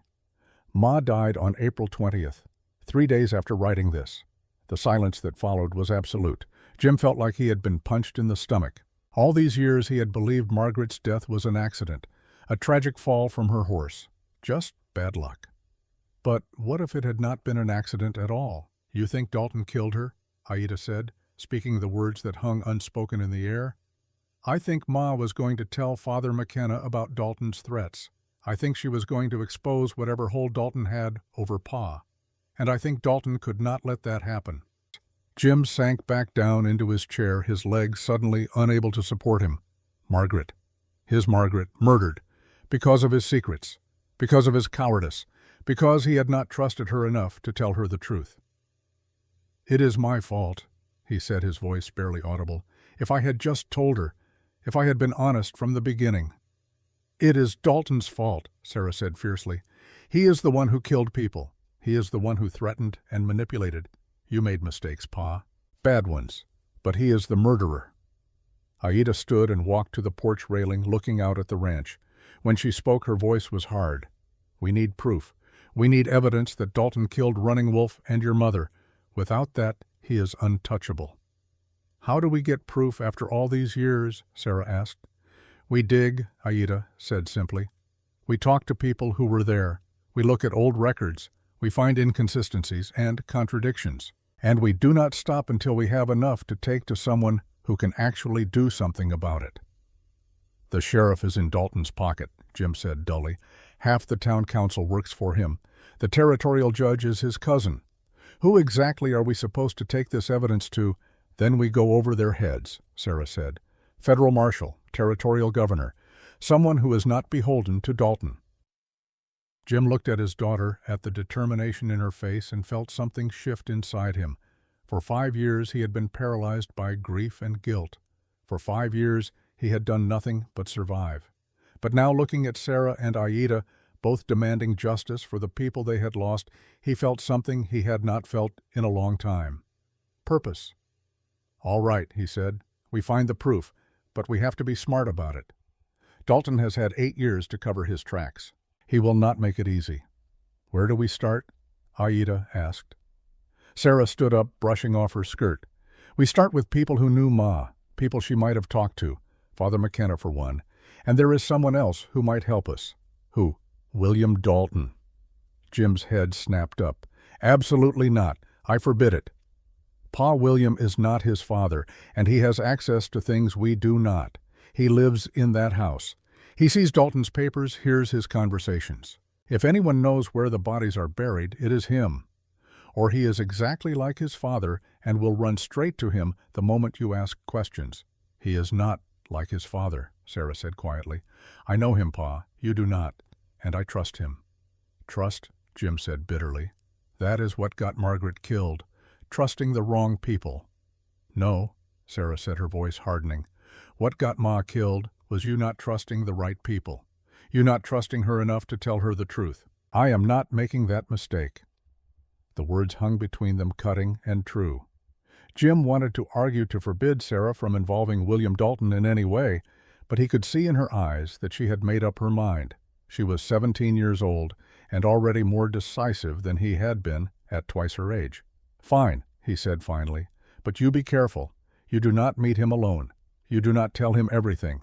And if he gives you any reason to doubt him, any reason at all, you walk away." "Understood. Understood." Aida turned to Jim. "I am going into town to talk to people who served in the 3rd Cavalry in 1877. There must be someone still alive, someone who remembers that night. Most of them have moved on, scattered across the territory or gone back east. Then I will find the ones who stayed. Someone knows something. Someone always knows something." Jim nodded. He understood that need, that drive to act, to do something, anything, rather than sit and wait. "I will come with you," he said. "No, you stay here. If Dalton sees us together asking questions, he will know something is wrong. Better if I do this alone, just another Apache woman looking for information about her father." It made sense, even though Jim did not like it. He nodded reluctantly. After Aida left, heading toward town on her paint mare, Jim and Sarah stood together on the porch. The morning was fully established now, the sun climbing higher, the heat beginning to build. "Pa," Sarah said quietly, "if we do this, if we go after Dalton, there is no going back. He will come after us. He will try to destroy everything we have." "I know. We could lose the ranch. We could lose everything."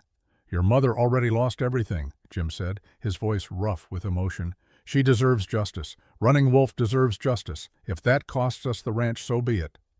Sarah reached out and took his hand. Her grip was strong, steady. Together, then. Together. They stood there for a moment, father and daughter, bound together by grief and determination and the need to make things right. Then Sarah squeezed his hand once and went inside to change into her town clothes. Jim remained on the porch looking out at the land he had built with Margaret. 300 acres of hard-won earth, cattle grazing in the distance, the creek running silver in the sunlight. He had thought this was enough, thought that building something, creating a legacy was the point of it all. But now he understood that legacy meant nothing if it was built on lies and silence. Margaret had known that. She had been trying to tell him, trying to make him see, and he had been too blind, too afraid to listen. "I am sorry, Margaret," he whispered to the morning air. "I should have listened. I should have trusted you. But I am listening now, and I am going to make this right." Sorry in town, Aida tied her horse outside the Silver Dollar Saloon and went inside.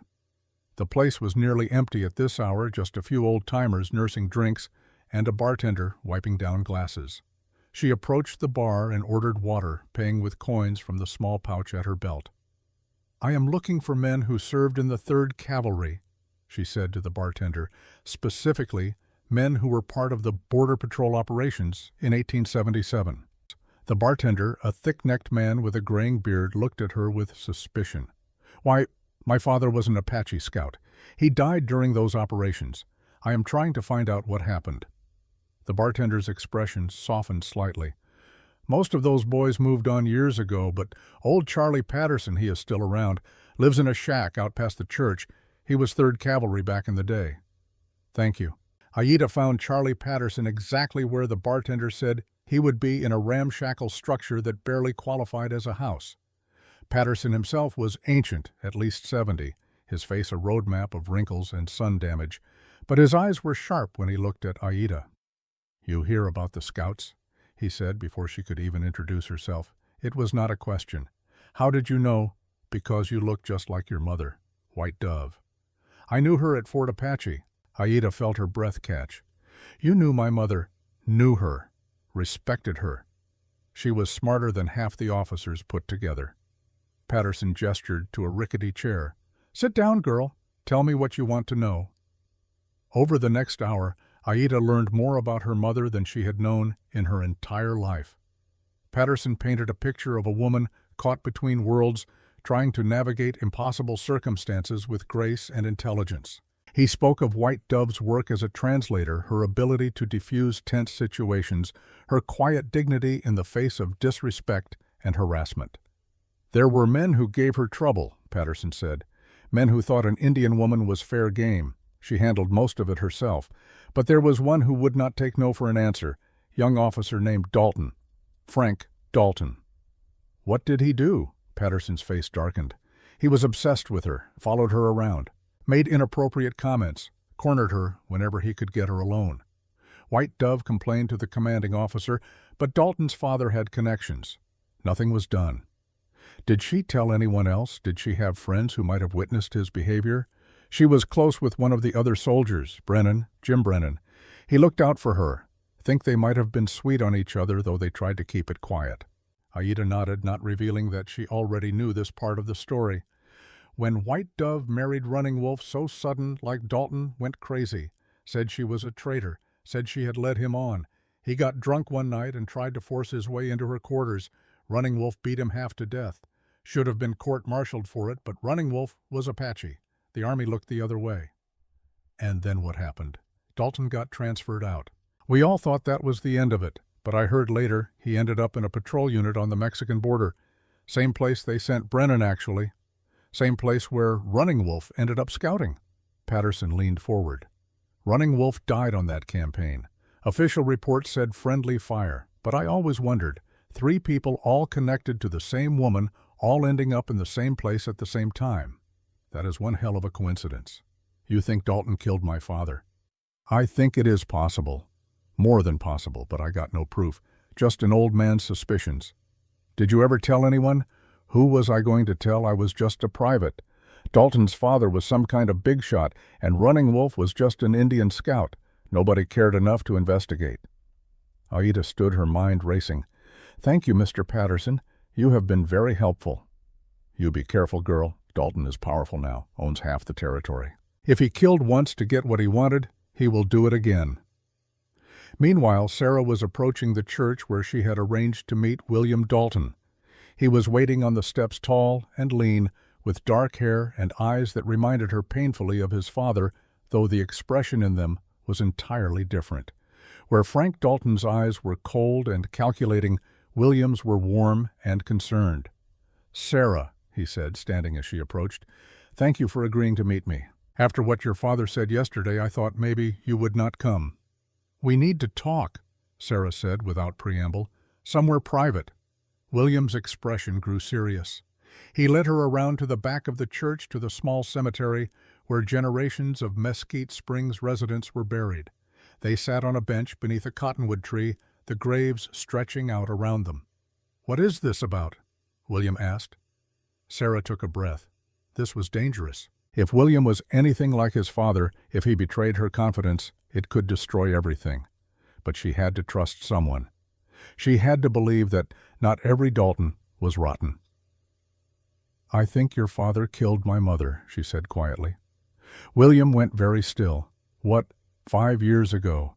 Everyone said it was an accident, but I found my mother's diary. She wrote about your father coming to the ranch, about him threatening her, about him using something from my father's past to manipulate her. Sarah, that is a serious accusation." "I know, and there is more. My father knew a woman, before my mother, an Apache woman named White Dove. She died in childbirth, and her daughter has come looking for answers about her father's death.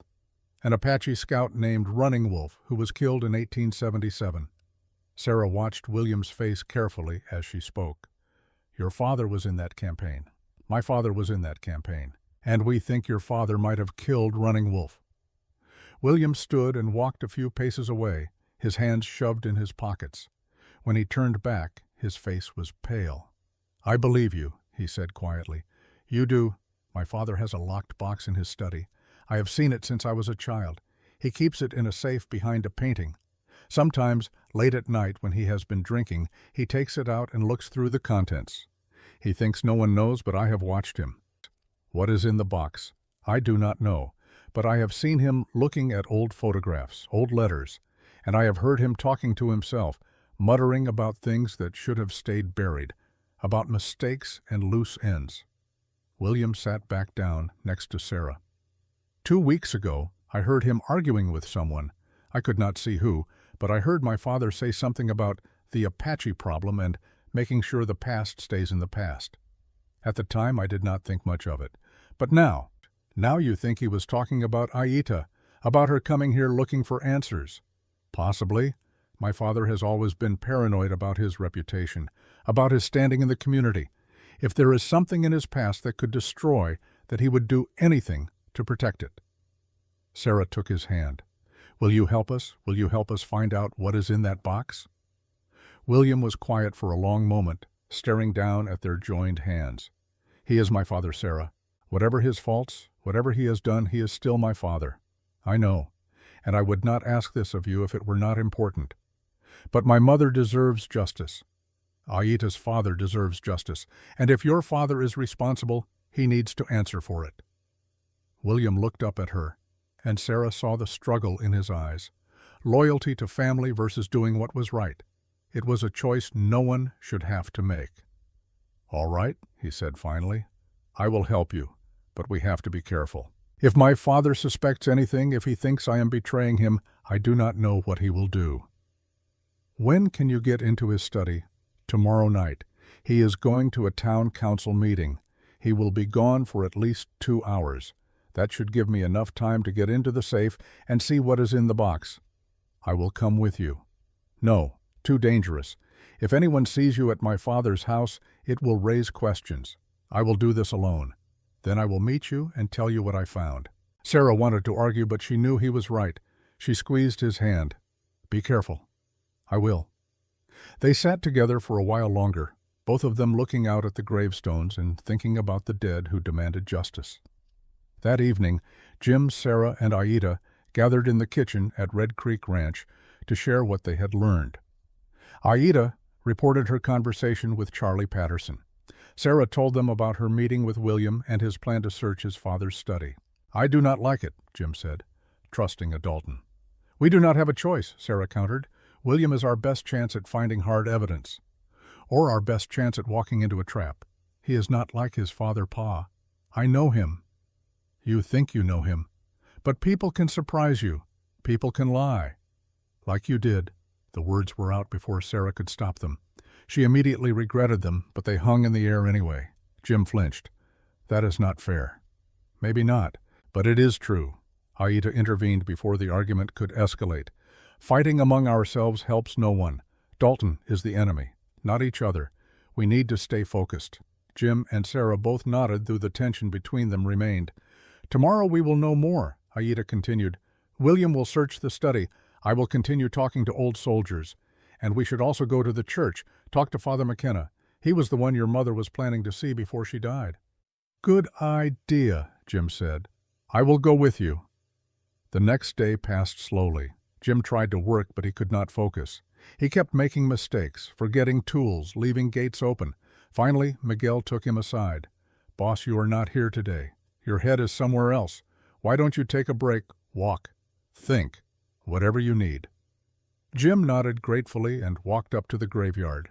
He stood in front of Margaret's headstone, looking at that mysterious scratch mark again. "Margaret," he said quietly, "I am trying to make things right, trying to do what you would have wanted, but I am scared, scared of what we might find, scared of losing Sarah, scared that I am going to fail you again." The wind picked up, rustling through the dry grass. Jim closed his eyes. "I wish you were here. You always knew what to do. You always knew the right thing to say. I am stumbling around in the dark, hoping I do not make things worse." He heard footsteps behind him and turned to see Aida approaching. She stopped a respectful distance away. "I did not mean to intrude." "You are not intruding." Aida moved closer, looking at the headstone. "Sarah told me to meet her here. She wanted all of us to come. Before William searches the study tonight, she wanted us to be together, to remember why we are doing this." As if summoned by her words, Sarah appeared over the rise, carrying something wrapped in cloth. She joined them at the grave. "I thought we should do this properly," she said. She unwrapped the cloth to reveal a small bouquet of wildflowers. Ma loved flowers. She placed them carefully at the base of the headstone. Then she stepped back, standing between her father and Aida. "Ma, if you can hear me, I want you to know something. We are going to find out what really happened. We are going to make sure Dalton answers for what he did, and we are going to do it together." She reached out and took her father's hand on one side and Aida's on the other. "3 people who loved you. 3 people who want justice. 3 people who refuse to let the past stay buried anymore." They stood there in silence, the 3 of them connected by grief and determination. The sun was setting, painting the sky in shades of orange and red. Somewhere a coyote called. Another answered. Jim felt something shift in his chest. For 5 years he had carried his grief alone. For 5 years he had stood at this grave and felt nothing but emptiness. But now, standing here with Sarah and Aida, he felt something different. He felt ready to fight, ready to face the truth, ready to honor Margaret's memory not with silence and flowers, but with action and justice. "Thank you," he said quietly to both of them, "for being here, for standing with me." "We are family now," Sarah said simply. "All of us, whether we like it or not, and families stand together." Aida nodded, her eyes bright with tears. They stayed until full dark, the 3 of them standing vigil at Margaret's grave. Then they walked back to the ranch house together, ready for whatever the next day would bring. That night, as planned, William Dalton waited until his father left for the town council meeting. Then he went to the study. The room smelled of cigar smoke and leather, familiar scents from a childhood spent watching his father work at the massive desk that dominated the space. William went to the painting on the wall, a landscape of the Arizona Territory, expensive and ornate. He lifted it carefully and revealed the safe behind it. He had watched his father open this safe enough times to know the combination, his birthday, ironically. As if Frank Dalton cared about his son's birthday beyond using it as a convenient password.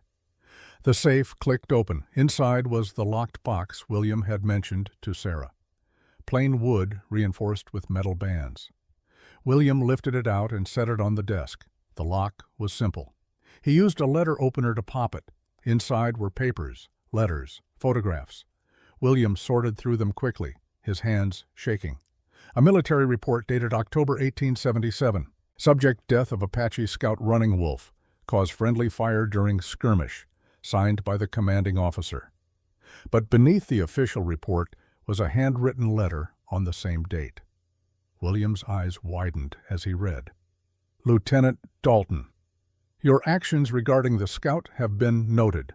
While the official report lists the death as accidental, we both know the truth.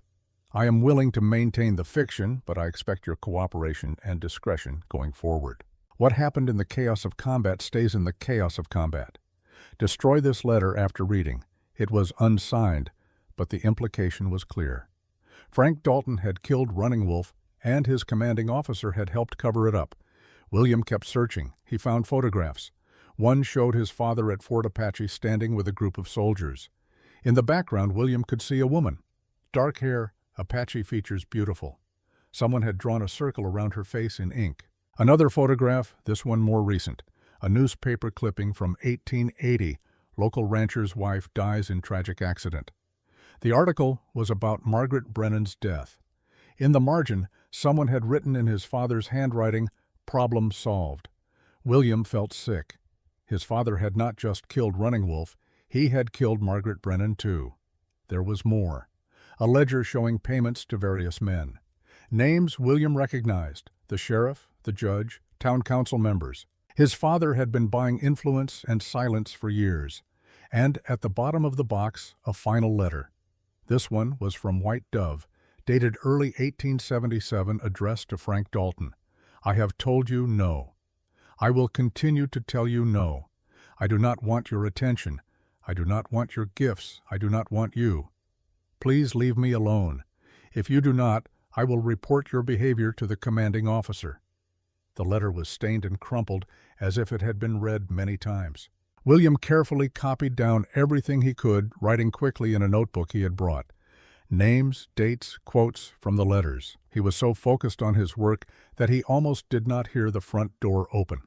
Almost. William's head snapped up. His father was home early. Footsteps in the hallway, getting closer. William shoved everything back into the box, locked it, put it back in the safe, closed the safe, hung the painting. His hands were shaking so badly he almost dropped his notebook. The study door opened. Frank Dalton stood there, his eyes going from William's face to the desk to the painting on the wall. His expression was unreadable. "William," he said slowly, "what are you doing in my study?" "I was looking for a book," William said, his voice surprisingly steady. "I thought you had a copy of Plutarch's Lives." "In my study, at night, when you thought I would be gone." William's mind raced. "I did not want to disturb you earlier. You seemed busy." Frank Dalton stepped into the room, closing the door behind him. The click of the latch sounded very loud in the silence. "You are lying to me, son. I have known you your entire life.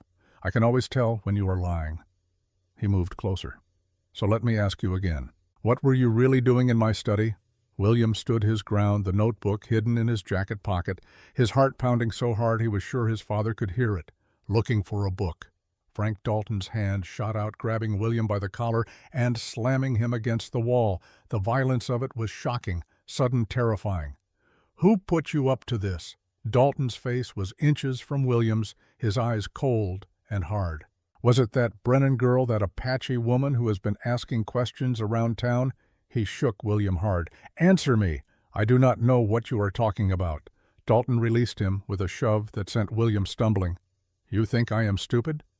You think I do not notice things? That girl has been snooping around, asking about me, about the cavalry days, and now my own son is sneaking through my private things." He moved to the painting, lifted it, checked the safe. It was closed, everything in place, but his eyes narrowed with suspicion.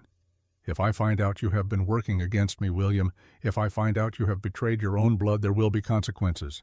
Do you understand?" "Yes, sir." "Get out of my sight." William left the study, his legs shaking. He went to his room and locked the door. Then he pulled out the notebook and looked at the information he had gathered. It was enough. Not everything, but enough to prove that Frank Dalton was a murderer. Enough to bring him down. But now his father knew something was wrong. The timeline had just accelerated. They would have to move fast. William waited until he heard his father's footsteps retreat to the master bedroom. Then he climbed out his window and rode through the darkness toward Red Creek Ranch. He had to warn them. Dalton was onto them, and a cornered predator was the most dangerous kind. William Dalton rode through the darkness like a man pursued by demons. His horse's hooves pounded against the hard-packed earth, the rhythm matching the frantic beating of his heart. The notebook pressed against his ribs beneath his jacket, a weight far heavier than mere paper and ink. Behind him, his father's mansion receded into the night, but William could still feel Frank Dalton's eyes on him, cold and calculating, and aware that something had shifted. The moon was high and bright, casting long shadows across the desert landscape. William knew these paths well. He had ridden them countless times in the past months, always finding excuses to pass near Red Creek Ranch, always hoping for a glimpse of Sarah. But tonight was different. Tonight, he was not riding toward love. He was riding toward war. Red Creek Ranch appeared ahead, the windows dark except for a single lamp burning in the kitchen. William dismounted near the barn, his legs unsteady after the hard ride. Before he could reach the house, the door opened. Jim Brennan stood there, a rifle in his hands, his face grim in the lamplight. "You have 10 seconds to explain why you are on my property in the middle of the night," Jim said quietly. "I have information about your wife's death, about Running Wolf, about everything." William's words came out in a rush. "But my father knows something is wrong. He caught me in his study." "We do not have much time." Jim lowered the rifle slightly. "Get inside." The kitchen was warm, the stove still radiating heat from the evening meal. Sarah and Aita were both there, Sarah in her nightdress with a shawl wrapped around her shoulders. Aita fully dressed, as if she had never intended to sleep. They both turned when William entered, and he saw the questions in their eyes. "Tell us," Jim said, closing the door behind them. William pulled out the notebook with shaking hands and laid it on the table. Then he told them everything. The military report about Running Wolf's death, the handwritten letter confirming a cover-up, the newspaper clipping about Margaret with those terrible words scrawled in the margin, the ledger of payments, White Dove's letter begging Frank Dalton to leave her alone. The silence when he finished was absolute. Sarah was the first to speak, her voice barely above a whisper. "He wrote 'Problem solved' next to the article about Ma's death." "Yes. He killed her. He actually killed her." William nodded, unable to meet her eyes. "I am so sorry, Sarah. I know he is my father, but what he did there is no excuse." Jim picked up the notebook and read through William's notes, his jaw tightening with each line. When he looked up, his eyes were hard. "This is enough. This is proof. We can take this to the territorial marshal. We can end this." "Not quite," Aita said quietly.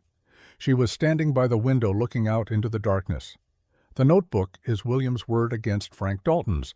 The actual documents are still in Dalton's safe. Without them, it is just hearsay." "Then we get the documents," Sarah said. "How?" William asked. "My father will be watching that safe now. He knows someone was in his study. He will be on guard." "Then we do not sneak," Jim said slowly. "We do not hide. We confront him directly. In front of witnesses. Make him produce the documents himself." "He will never do that," William said. "He would burn them first." "Not if he does not have time to burn them. Not if we move fast enough." Aita turned from the window. "You want to force a public confrontation, make him defend himself in front of the town." "Yes. The way you planned to force a hearing about your case before you even knew the truth. We bring everything into the light. We do not give him time to hide or destroy evidence. We just expose it all at once." "That is dangerous," William said. "My father is not a man who takes well to being cornered." "I know exactly what kind of man your father is," Jim said. "I have known for 8 years, and I am done being afraid of him." They talked through the night, planning and strategizing. By the time dawn broke over the desert, they had a plan. Risky, desperate, but possible. The key was Sheriff Tom Bradley. "The sheriff is in my father's pocket," William said. "Everyone knows it." "Maybe," Aita said. "Or maybe he is just a man waiting for someone to give him an excuse to do the right thing." She told them about something Charlie Patterson had mentioned. Years ago, before Frank Dalton's money had corrupted him, Tom Bradley had been a good lawman. Fair. Honest. But then his wife had gotten sick, and the medical bills had been crushing, and Dalton had been there with cash and promises. "What if we give him a way out?" Aida suggested. "What if we show him that doing the right thing now could redeem all the years of doing the wrong thing?" "You are putting a lot of faith in a corrupt sheriff," Jim said. "I am putting faith in the man he used to be, the man he might still want to be." The next morning, while Jim and Sarah prepared the ranch for what might come, Aida rode into town alone. She found Sheriff Bradley at his office, a small building on Main Street that smelled of coffee and old paper. Bradley looked up when she entered, his expression guarded. "Miss Aida, what can I do for you?" "You can tell me the truth, Sheriff, about Running Wolf's death in 1877. Bradley's face went very still. "I do not know what you are talking about." "I think you do. I think you were a young deputy when the report came through. I think you had questions about the official story. I think you tried to investigate, and Frank Dalton made sure you stopped asking questions." The sheriff was quiet for a long moment. Then he stood and walked to the window, looking out at the street. "Even if that were true, what difference would it make now? It was 8 years ago. The trail is cold. The witnesses are scattered or dead." "Not all of them. And the evidence still exists, in Frank Dalton's safe." Bradley turned to face her. "You cannot prove that?" "I can. Because his son opened that safe last night. He saw the documents. He copied down the information, and he is willing to testify against his own father." The sheriff's eyes widened slightly. "William Dalton is turning on Frank, for the woman he loves, for the truth, for the chance to be a better man than his father." Aida moved closer. "Sheriff Bradley, I know what Dalton has on you. I know about your wife's medical bills. I know he helped you when you were desperate. But that does not mean you owe him your soul. You can still do the right thing. You can still be the lawman you wanted to be when you first put on that badge. Even if I wanted to help you, Dalton has too much power. The judge is his cousin. Half the town council works for him. What am I supposed to do? Arrest him on the word of an Apache woman and his own son? No, you are going to arrest him on the word of a federal marshal." Bradley's eyebrows rose. "There is no federal marshal in Mesquite Springs. Not yet. But there will be. I sent a telegram 3 days ago to the territorial capital. A marshal is already on his way. He will be here tomorrow." It was a bluff. Aida had sent no telegram, but she delivered the lie with such confidence that Bradley believed it, and believing it changed everything. As soon as Aida left his office, Bradley sat down and composed his own telegram to the territorial capital. If a marshal was not already coming, one needed to be. Bradley made the bluff into reality because for the first time in years he wanted to be on the right side of justice. The marshal would arrive, just not quite as soon as Aida had claimed. "A federal marshal," the sheriff repeated slowly, "coming to investigate allegations of murder, corruption, and obstruction of justice. When he arrives, you can either be part of the problem or part of the solution. You can either stand with Dalton and go down with him, or you can stand with the law and salvage what is left of your career and your conscience." Bradley sank back into his chair. For a long moment he said nothing. Then he opened a drawer in his desk and pulled out a folder. Yellowed papers, old reports. He handed it to Aida. "I kept my own file on Running Wolf's death, notes I made at the time, inconsistencies in the official report, questions that were never answered. I have been carrying this for 8 years, telling myself that someday I would do something with it. Maybe someday is now." Aida took the folder, her hands trembling slightly. "Why are you giving this to me?" "Because you are right. I used to be a good lawman. I want to be one again, even if it is just for one day, even if it costs me everything." He stood and pinned on his badge, straightening his vest. "Tell Jim Brennan to meet me at the church tomorrow at noon. Tell him to bring William Dalton and anyone else who has evidence against Frank. We are going to do this properly, by the book, in front of God and the whole damn town." Aida left the sheriff's office feeling something she had not felt in a long time. Hope. But hope, she knew, was a dangerous thing. It made you careless. It made you vulnerable. And Frank Dalton was not a man who would go down without a fight. She was right. That afternoon, as Aida rode back toward Red Creek Ranch, she noticed riders following her. 3 men on horseback keeping their distance, but definitely tracking her movements. Dalton's hired guns. She recognized 2 of them from town. Aida did not speed up, did not show fear. She just kept riding at a steady pace, her mind working through options. She was still 2 miles from the ranch when the riders closed the distance, spreading out to block her path. The man in the center was Jake Turner, one of the thugs who had confronted them at the general store days earlier. His hand rested on the pistol at his hip. "Miss Aida," he said with false politeness, "Mr. Dalton would like a word with you. Tell Mr. Dalton I am not interested in conversation. Afraid I have to insist." The other 2 men moved closer, boxing her in. Aida's hand moved toward her saddlebag where she kept a knife, but Jake was faster. His pistol was out and pointed at her before she could react. "Nice and easy now. You are going to come with us. We can do this pleasant-like or we can do it rough. Your choice." Aida weighed her options. 3 armed men. She was outnumbered and outgunned. But she was also not stupid. If she went with them, she might not come back. Before she could decide, a rifle shot cracked across the desert. Jake's horse reared, spooked by the sound. The bullet had hit the ground directly in front of it, sending up a spray of dirt. All 4 of them turned to see a group of riders approaching from the north. Apache riders, 6 of them moving fast. Leading them was an old man on a paint horse, his long gray hair streaming behind him. Red Skywalker had arrived. The old warrior pulled up his horse near Aida, positioning himself between her and Dalton's men. The other Apache riders fanned out, forming a protective semicircle. None of them had drawn weapons, but the threat was implicit and clear. Red Sky looked at Jake Turner with eyes that had seen more violence than the young thug could imagine. "This woman is under my protection," Red Sky said, his English heavily accented, but perfectly understandable. "You want to take her? You go through me. You go through all of us." Jake's hand was still on his pistol, but his confidence had evaporated. Going up against 1 Apache woman was one thing. Going up against 6 Apache warriors led by a legendary elder was something else entirely. "Mr. Dalton is not going to like this," Jake said, trying to salvage some dignity. "Then Mr. Dalton can come speak to me himself," Red Sky replied. "I will be at Red Creek Ranch. He knows where to find me." The standoff lasted another moment. Then Jake wheeled his horse around and rode off, his companions following.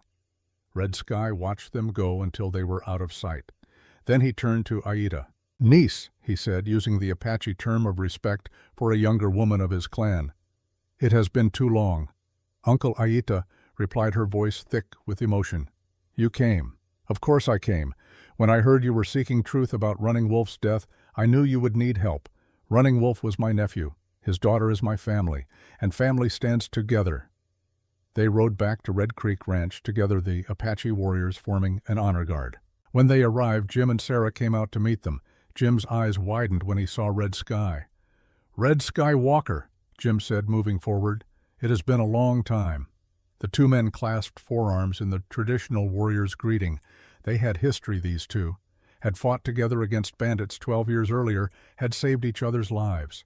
The bond forged in combat did not fade with time. "Jim Brennan," Red Sky said. "Still alive, still fighting. Good. I did not know you were coming. Your daughter, she sent word to the reservation, asked for help. When family calls, we answer." Jim looked at Aida, surprise and gratitude mixed on his face. She gave a small shrug.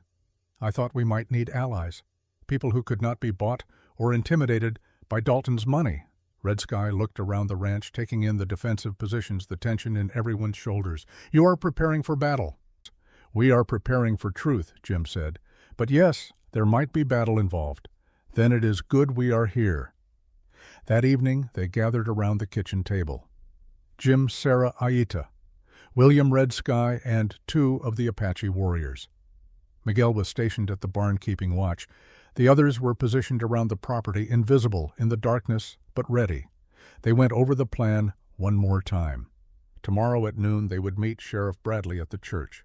They would present all their evidence in front of the town. They would demand that Frank Dalton produce the documents from his safe. They would force a public reckoning. "He will not come quietly," William said. "My father does not surrender. He fights." "Then we fight," Jim said simply. "Are you prepared for that? Are you prepared to go to war with the most powerful man in the territory?" Jim looked around the table at the faces gathered there. His daughter. The woman who might be his daughter. The son of his enemy who had chosen truth over blood. The Apache elder who had ridden through the night to honor an old friendship. These were his people now, his family, his army.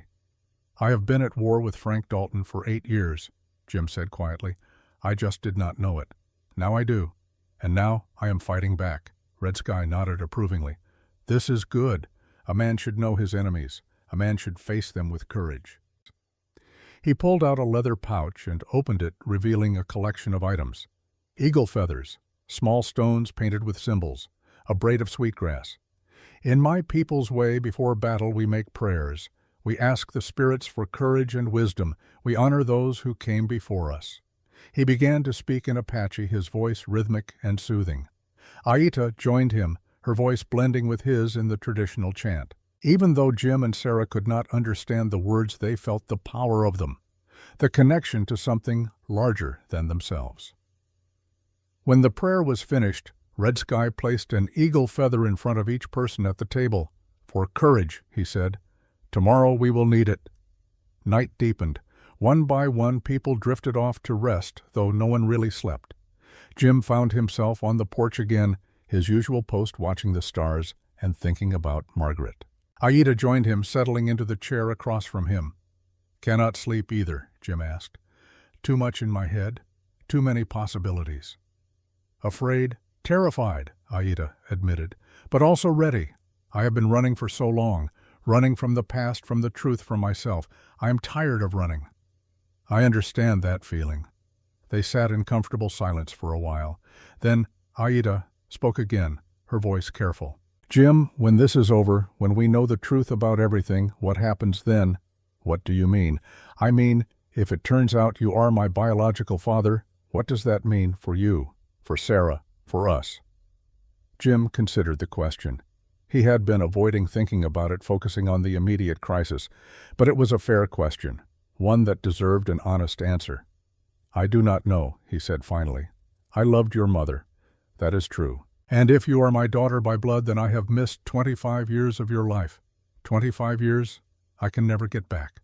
That is a grief all its own." He paused. "But I also know that Running Wolf was your real father, not me. He was the one who raised you, who loved you, who chose you. Blood does not make a family. Choice does. And he chose you every day of your life." "So what am I to you?" Aita asked. "If not your daughter," Jim thought about it. "Someone who deserves the truth. Someone who deserves justice.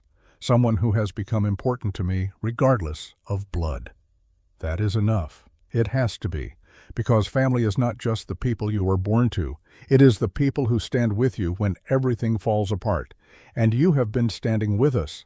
That makes you family. Aita nodded, satisfied with the answer. They remained on the porch until dawn, two people bound together by shared loss and shared purpose, watching the stars fade as morning approached. The day of reckoning had arrived.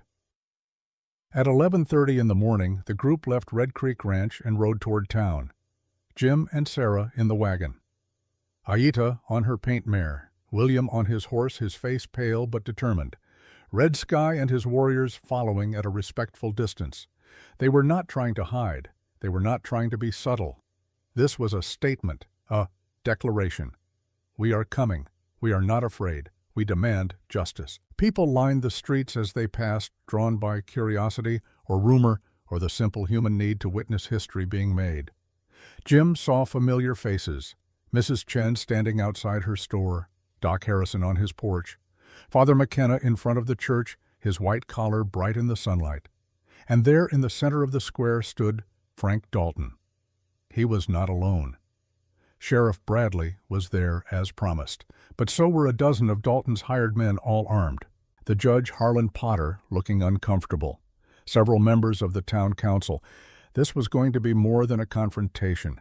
This was going to be a showdown. Jim stopped the wagon in front of the church and climbed down.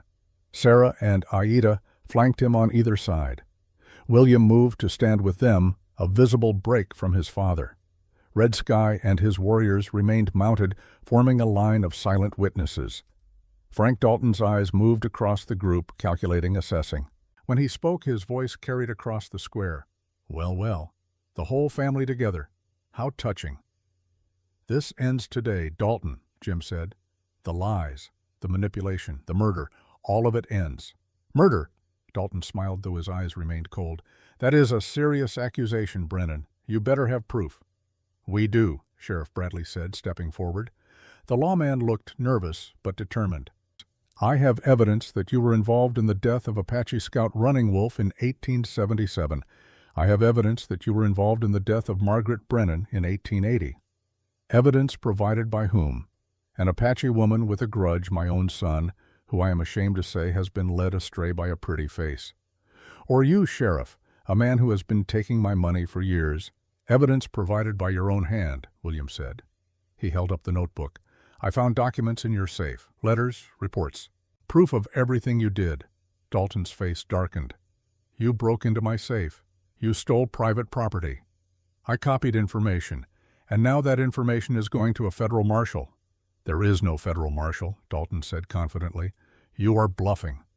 "Actually," a new voice said, "there is." A man stepped out from the crowd, tall, weathered, with a silver star pinned to his vest. Federal Marshal Thomas Garrett. Sheriff Bradley had sent for him after all. Had sent a telegram yesterday evening after Aida left his office, and the marshal had ridden through the night to get here. Dalton's confidence faltered for just a moment. Then he recovered. "Marshal Garrett, what brings you to our little town? Allegations of murder, corruption, and conspiracy. Serious allegations that require investigation. Sheriff Bradley has been very helpful in laying out the case. The sheriff is corrupt. He is in my pocket. Everyone knows it." "Was in your pocket," Bradley corrected quietly. "Not anymore." Dalton looked around at the assembled crowd, at the faces watching him, and Jim saw the moment when the land baron realized he was cornered. His hand moved toward his jacket, and Jim knew with cold certainty what was about to happen. "He has a gun!" Sarah shouted. Everything happened at once. Dalton drew a pistol from inside his jacket. The crowd screamed and scattered. Dalton raised the gun, his face twisted with rage, and pointed it directly at Aida. "You!" he snarled. "This all started with you, with your mother. If she had just known her place, if she had just accepted what I offered, none of this would have happened. Running Wolf would still be alive. Margaret Brennan would still be alive. But no, you Apache bitches never know when to submit." Jim was moving, trying to get between Dalton and Aida, but he was too far away. Dalton's finger tightened on the trigger. William Dalton threw himself in front of Aida. The gunshot echoed across the square. William staggered back, his hand going to his shoulder where blood was already spreading across his shirt. He fell, and Sarah was there, catching him, lowering him to the ground. For a frozen moment, no one moved. Then Red Sky's warriors were off their horses, surrounding Dalton. The marshal had his own weapon drawn. Sheriff Bradley was shouting orders. Dalton stood in the center of the chaos, the smoking gun still in his hand, and laughed. It was a terrible sound, empty of humor, full of madness. "It does not matter," he said. "You cannot touch me. I own this town. I own these people. I own everything." "You own nothing," Jim said quietly. He walked forward until he was face to face with Frank Dalton. "You are a murderer, a coward, a man so small inside that you had to kill good people to feel big. But it is over now. Whatever happens next, you will answer for what you did." Dalton spat in Jim's face. Marshal Garrett stepped forward and took the gun from Dalton's hand. The man did not resist. He seemed almost relieved, as if some terrible burden had finally been lifted. "Frank Dalton, you are under arrest for the attempted murder of William Dalton, and you will be held for investigation into the murders of Running Wolf and Margaret Brennan. You have the right to—" "I know my rights," Dalton interrupted. He looked at William lying on the ground with Sarah pressing cloth to his wound. "You are dead to me. You understand that you are no son of mine." "Good," William said through gritted teeth. "I never wanted to be." They took Dalton away. The crowd slowly dispersed, everyone talking at once, the story already growing in the telling. Doc Harrison came to treat William's wound. "Flesh wound," he announced. "Missed the bone. He will be fine. Painful, but not fatal. Sarah kissed William's forehead, tears streaming down her face. You idiot! You beautiful, brave idiot! Had to protect you, William said. All of you. Had to be better than him. Jim helped William to his feet, supporting his weight. Their eyes met, and an understanding passed between them. William had proven himself, had chosen love over blood, justice over loyalty. He was not his father's son. He was his own man. In the days that followed, the full truth came out. Marshal Garrett seized the contents of Dalton's safe. The documents were all there exactly as William had described. Letters proving Dalton had shot Running Wolf. Evidence that he had paid a ranch hand to spook Margaret's horse, causing the fall that killed her. Records of years of bribes and corruption. The trial would be in the territorial capital, overseen by a judge who had no connection to Dalton or his money. It would take months, maybe years, but justice would come. 3 weeks after Dalton's arrest, Doc Harrison came to Red Creek Ranch with news. I have been going through some old medical records, he said, and I found something interesting, something I should have remembered years ago but did not. He pulled out a yellowed ledger, the pages brittle with age. In March of 1860, White Dove came to see me at Fort Apache. She was pregnant. About 4 months along by my examination. I documented it here. He pointed to an entry in faded ink. March 15, 1860. Patient White Dove. Condition expecting child, approximately 16 weeks gestation. Due late summer. Doc Harrison looked up at Jim. Jim, when did your unit arrive at Fort Apache? Spring of 1876, Jim said slowly, understanding beginning to dawn. Exactly. You were not even in the Arizona Territory when Aita was conceived. You could not have been her father. The timeline makes it impossible. Aita's hands were shaking. Then who was my father? Doc Harrison hesitated, then pulled out another document. A letter, the paper so old, it was nearly transparent. I found this in White Dove's medical file.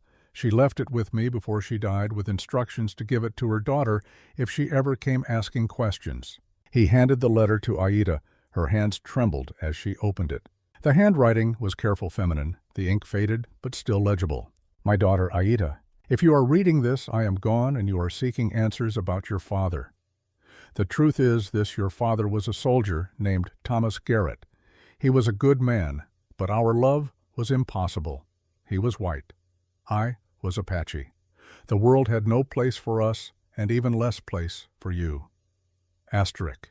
When I learned I carried you, Thomas wanted to marry me, wanted to take me east, away from the territory, but I could not leave my people. And I could not condemn you to a life as a half-breed child in the white world, forever caught between two peoples belonging to neither. So I sent Thomas away, broke his heart to save yours. Running Wolf offered to marry me to give you his name and protection. He is a better father than Thomas could ever have been, because he chose you knowing the truth. That is what makes a real father. Asterisk. I hope you understand. I hope you forgive me. Everything I did for love. Your mother, White Dove. Aita lowered the letter, tears streaming down her face. Thomas Garrett, she whispered. Jim's eyes widened. Marshal Thomas Garrett. The same, Doc Harrison confirmed quietly. He returned to the territory last year, became a federal marshal. I recognized him when he arrived for the trial, but I did not know if he knew about Aita, so I said nothing.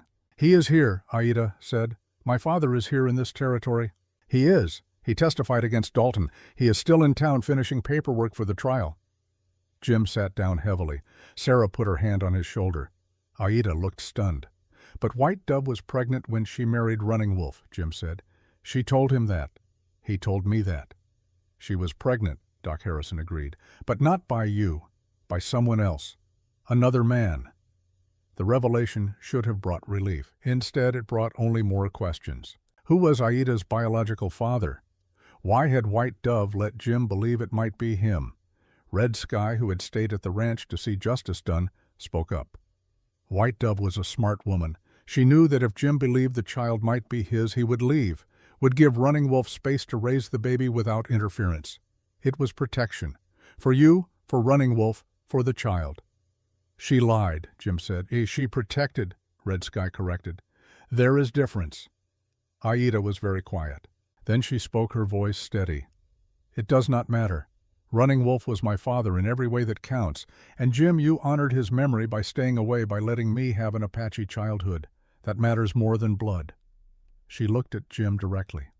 "You are not my father, but you are family. You stood with me. You helped me find truth. That makes you important. That makes you matter." Jim nodded, feeling something settle in his chest. Not disappointment, not relief, just acceptance. The truth, whatever it was enough. 6 weeks after Dalton's arrest, they stood together in the graveyard behind Red Creek Ranch. Jim, Sarah, Aita, William, Red Sky. The headstone had been changed, new words carved beneath the old. Margaret Rose Brennan, 1848 to 1880, beloved wife, mother, and truth seeker. Her courage saved those she loved. Jim placed flowers at the base. Aita placed an Apache blessing bundle. Sarah read from her mother's diary one final time. "If you are reading this, I am gone. Do not mourn me with guilt, Jim. Mourn me with action. Be the man I know you are. The man who makes hard choices because they are right. The man who honors promises even to strangers. That is the man I married. That is the man Sarah needs." Sarah closed the diary and looked at her father. "You did it, Pa. You honored Ma's memory. You found the truth. You kept your promises." Jim pulled his daughter close. Over her shoulder he saw Aita and William standing together, and Red Sky watching them all with approval. "What happens now?" Sarah asked. "Now we live," Jim said. "We build, we move forward. Together? Together." Aita stepped forward. "I have been thinking about that, about the future, about where I belong." "And?" Jim asked. "I could go back to the reservation. Red Sky has offered to take me in to help me reconnect with my people. That is one path." "But," Sarah prompted, "but I have also been thinking that this ranch needs rebuilding, that you could use help, that maybe I could stay, not as your daughter, not as charity, but as partner, equal share, equal say. We build this together." Jim studied her face, saw the hope there, but also the uncertainty. She was offering something precious: partnership, family, not bound by blood but by choice. "Equal partners," he said. 50-50. We build it together." Aita smiled, and it transformed her face. "Yes." William cleared his throat. "Sarah, I know this is not the best timing, but I need to say something." "What?" "My father is in prison. His property is being seized and sold to pay his debts and his victims. I am going to lose the house, the land, everything. I will be starting over with nothing." "I know. So I have no money, no prospects, no future to offer you?" "I know that too." William reached out and took her hand. "But if you will have me, if you will marry a man with nothing but his name and his determination to be better than his father, I promise I will spend the rest of my life proving I am worthy of you." Sarah looked at her father. Jim nodded slowly. This was her choice to make. "Yes," Sarah said simply. "Yes, I will marry you." They stood together in the graveyard as the sun set, painting the sky in shades of orange and red. A rancher and his daughter. An Apache woman seeking her place in the world. A young man trying to atone for his father's sins. An old warrior who had ridden far to honor friendship and blood. Family. Not born but chosen. Not perfect but real. "Margaret would be proud," Jim said quietly to the headstone, "of Sarah, of what we did, of who we are becoming." The wind picked up, carrying the scent of sage and dust and possibility. In the distance, Red Sky's warriors were preparing to return to the reservation. Miguel was working in the barn. Somewhere a coyote called, and another answered. Red Creek Ranch stretched out before them 300 acres of hard-won land. It had been built once on dreams and sweat. Now it would be built again on truth and partnership and the understanding that family was defined not by who gave you life, but by who stood beside you when life became hard. Jim Brennan placed his hand on the headstone one last time. "Rest easy, Margaret. The reckoning is done. Justice is served, and we are going to be all right." The promise had been kept. The truth had been found. The guilty had been punished. And now finally they could begin again. Not by forgetting the past, but by honoring it. Not by running from pain, but by transforming it into purpose. Not by hiding from truth, but by standing in its light, however harsh, and letting it guide them forward.